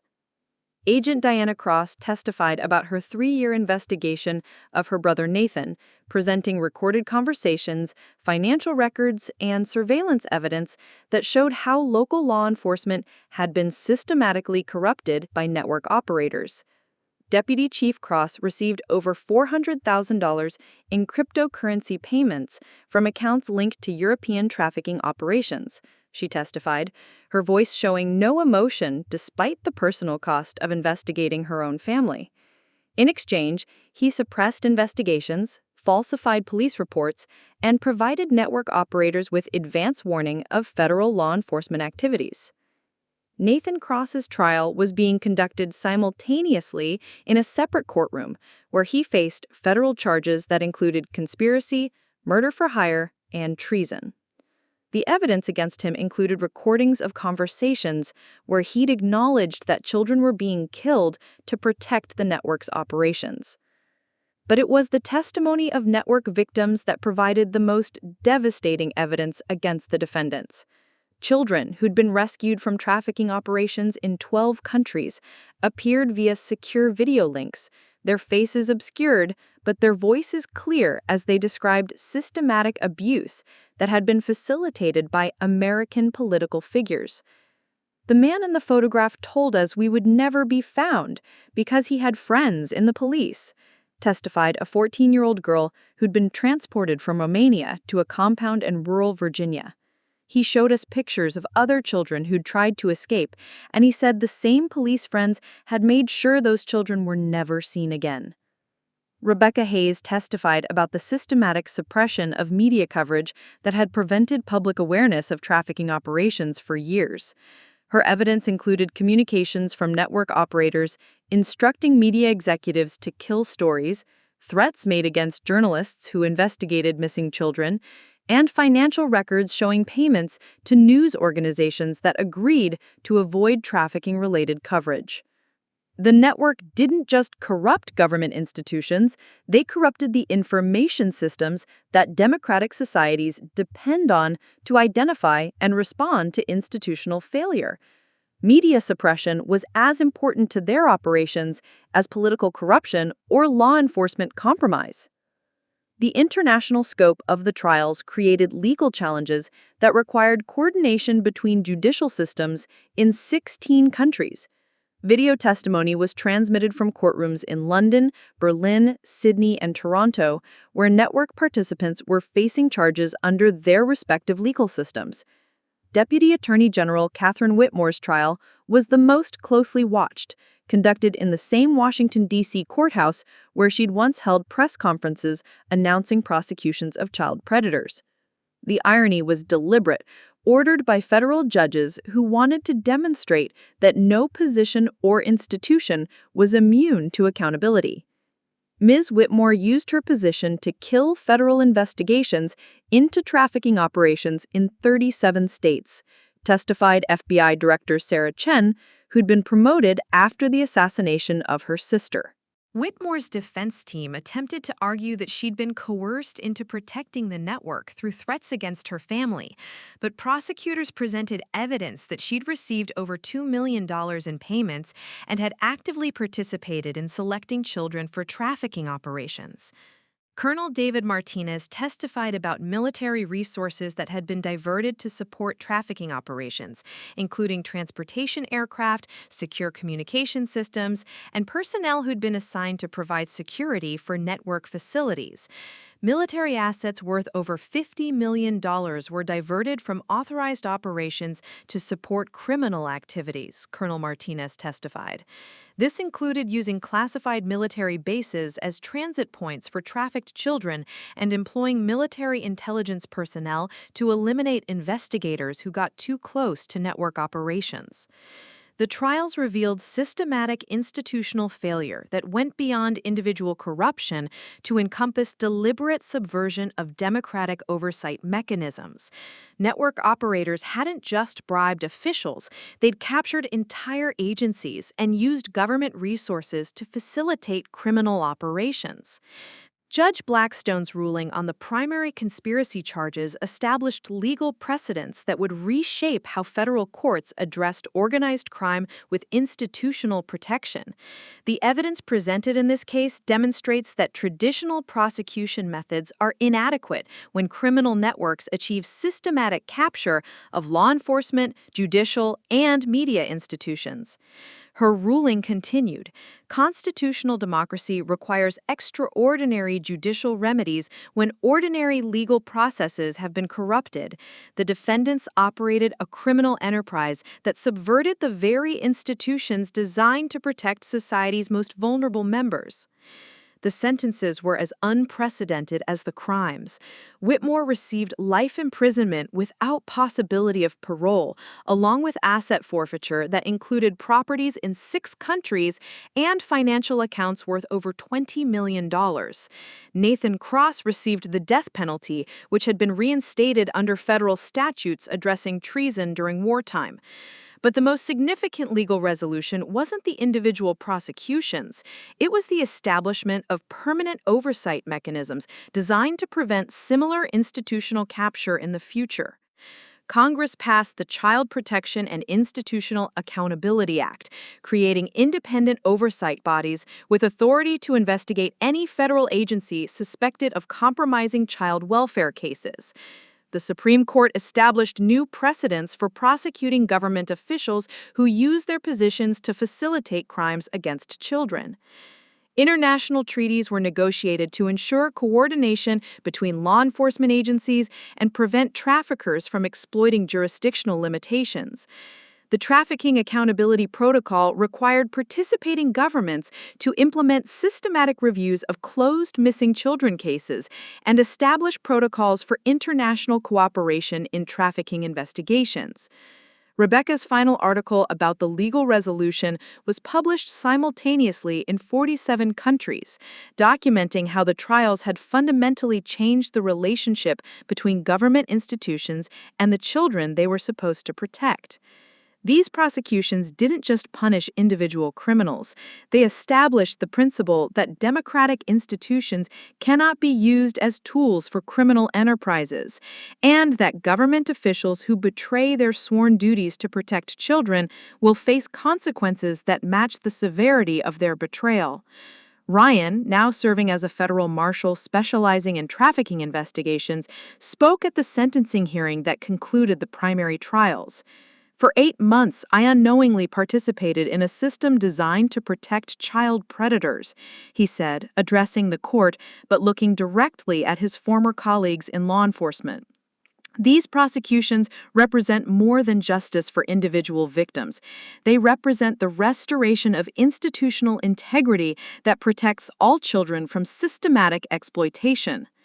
As I walked out of the courthouse after the final sentencing hearing, I realized that the legal resolution had accomplished something beyond punishment or even justice. It had fundamentally changed how democratic societies would respond to organized crime that attempted to corrupt the institutions designed to protect the most vulnerable members. The trafficking network's capture of government agencies had been so thoroughly documented, their methods so comprehensively exposed, their institutional protections so completely revealed that similar operations would never again be able to hide behind official authority. The legal precedents established through these prosecutions would serve as constitutional protection for children whose safety depended on the integrity of democratic institutions. And, for the first time in years, those institutions had proven themselves worthy of that trust. 2 years after the trials concluded, I stood on the observation deck of the new Safe Harbor Children's Center in Richmond, Virginia, watching 47 children play in a courtyard specifically designed for trauma recovery. These were the survivors, the ones who'd been rescued from trafficking operations across 3 continents, now receiving specialized care from professionals who understood that healing from systematic abuse required more than medical treatment. The facility had been built with funds seized from the trafficking network's offshore accounts, a fitting transformation of blood money into sanctuary for the children it had once enslaved. Through the reinforced glass, I could see Dr. Patricia Larson working with a team of child psychologists, using her forensic expertise to help investigators understand how trauma affected witness testimony without re-traumatizing the survivors. "The nightmares are less frequent now," said Dr. Sarah Kim, the facility's director, joining me at the observation window. "But complete recovery will take years, not months. Some of these children were in network custody for over half their lives." The longest-held survivor was Maria Santos, now 16, who'd been transported from El Salvador to the United States at age 8 and had been moved between network facilities for almost a decade. Her recovery was complicated by the fact that she'd learned to survive by trusting no adult authority, a maladaptive response that now made therapeutic intervention extremely challenging. But what gave me hope wasn't just the individual recovery stories. It was the systematic changes that had grown from the legal precedents established during the prosecutions.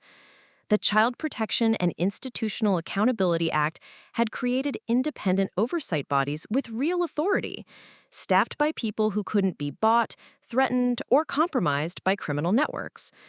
Alexander appeared beside me, carrying a secure communication device that connected us to monitoring systems across 12 countries. The quarterly report from Interpol shows trafficking prosecutions have increased by 400% since daybreak, he said, his voice carrying satisfaction, tinged with ongoing vigilance.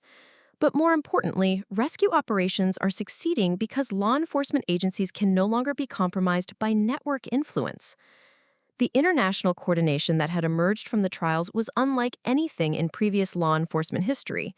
Trafficking networks had always exploited jurisdictional limitations, moving children across borders to escape investigation.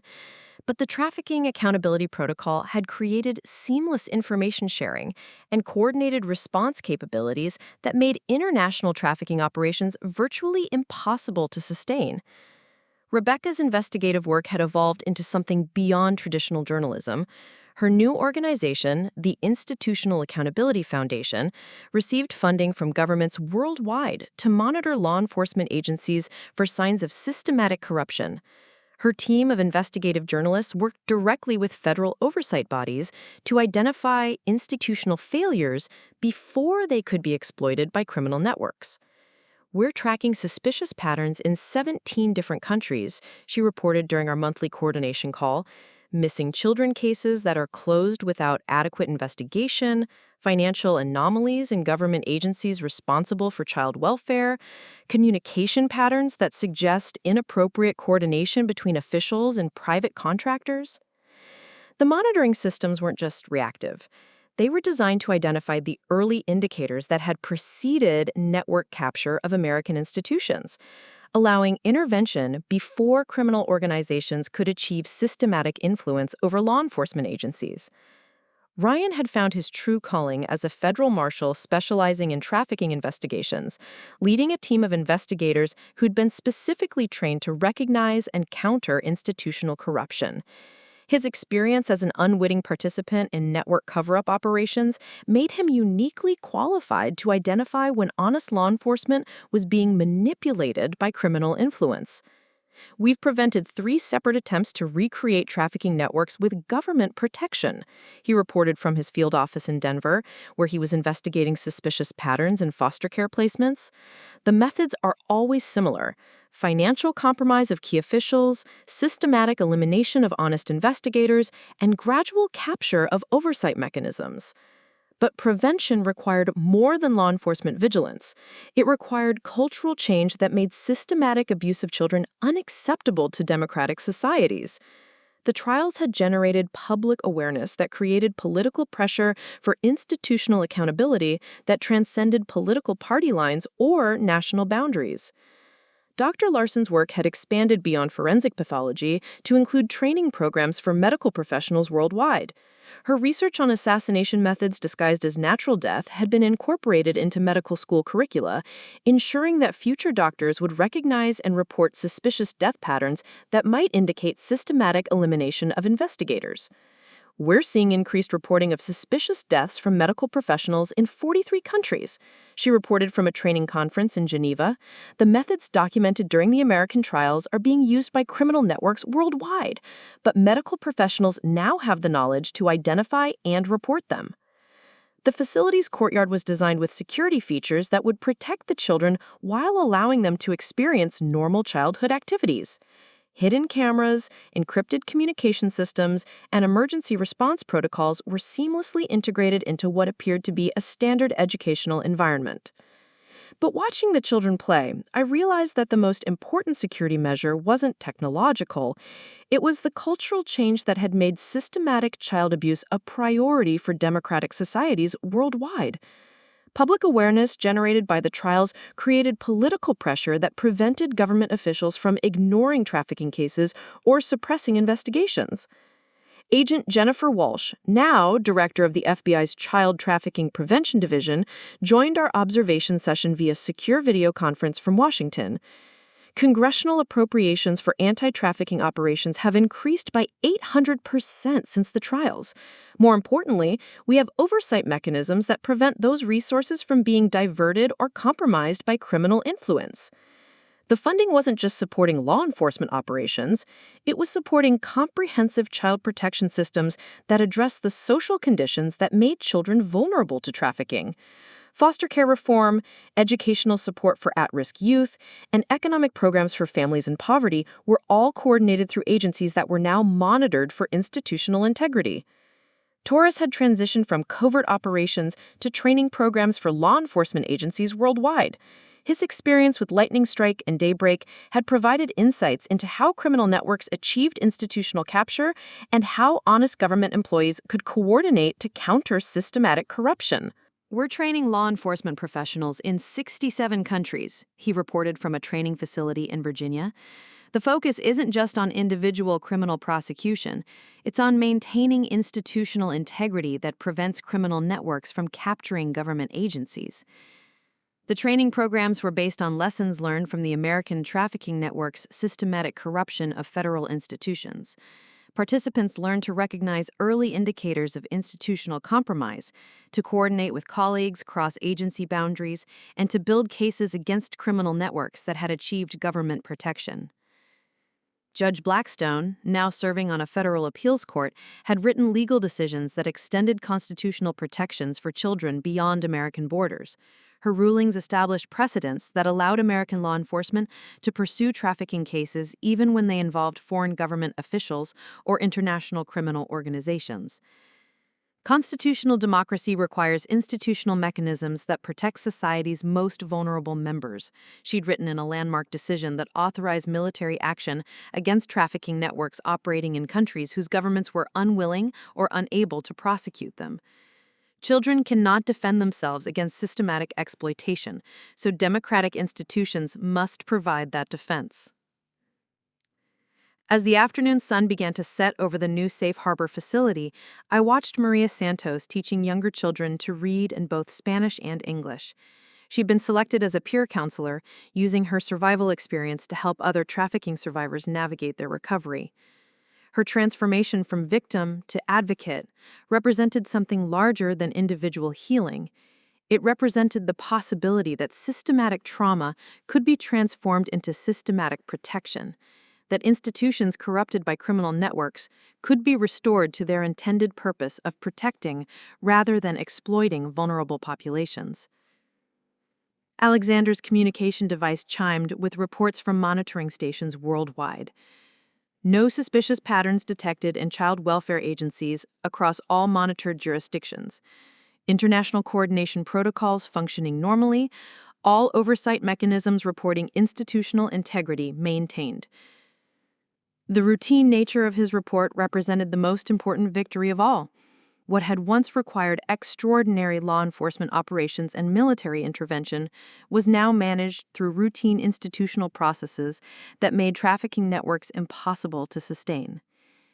Rebecca's final article about the long-term impact of daybreak operations had been published that morning, documenting how systematic institutional reform had created global protection networks that prevented organized crime from exploiting children through government corruption. Democracy's greatest strength isn't its ability to prevent institutional failure. It's the ability to learn from failure, to reform corrupted institutions, and to build systematic protections that prevent similar corruption in the future. As the children were called inside for dinner, I realized that the most important legacy of our investigation wasn't the prosecutions, the legal precedents, or even the institutional reforms. It was the transformation of systematic vulnerability into systematic protection. Children who had once been commodities in an international criminal marketplace were now beneficiaries of global cooperation designed specifically to ensure their safety and recovery. The trafficking network had believed that capturing government institutions would provide permanent protection for their operations. Instead, their systematic corruption had generated systematic reform that made similar criminal enterprises impossible to sustain. And walking through the facility that evening, listening to the sounds of children playing, laughing, and learning in an environment designed specifically for their protection and recovery, I understood that justice wasn't just about punishment. It was about transformation. The transformation of victims into survivors, of corrupted institutions into protective systems, and of systematic exploitation into systematic care. The wedding day that had begun with my arrest had ended with the protection of thousands of children worldwide. The handcuffs that had once bound me in that cathedral had been replaced by legal precedents that bound democratic institutions to their fundamental purpose of protecting the innocent.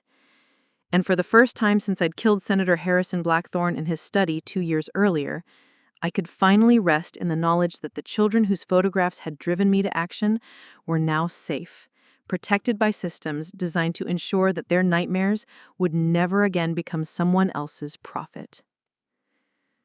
Up next, you've got 2 more standout stories right on your screen. If this one hit the mark, you won't want to pass these up. Just click and check them out.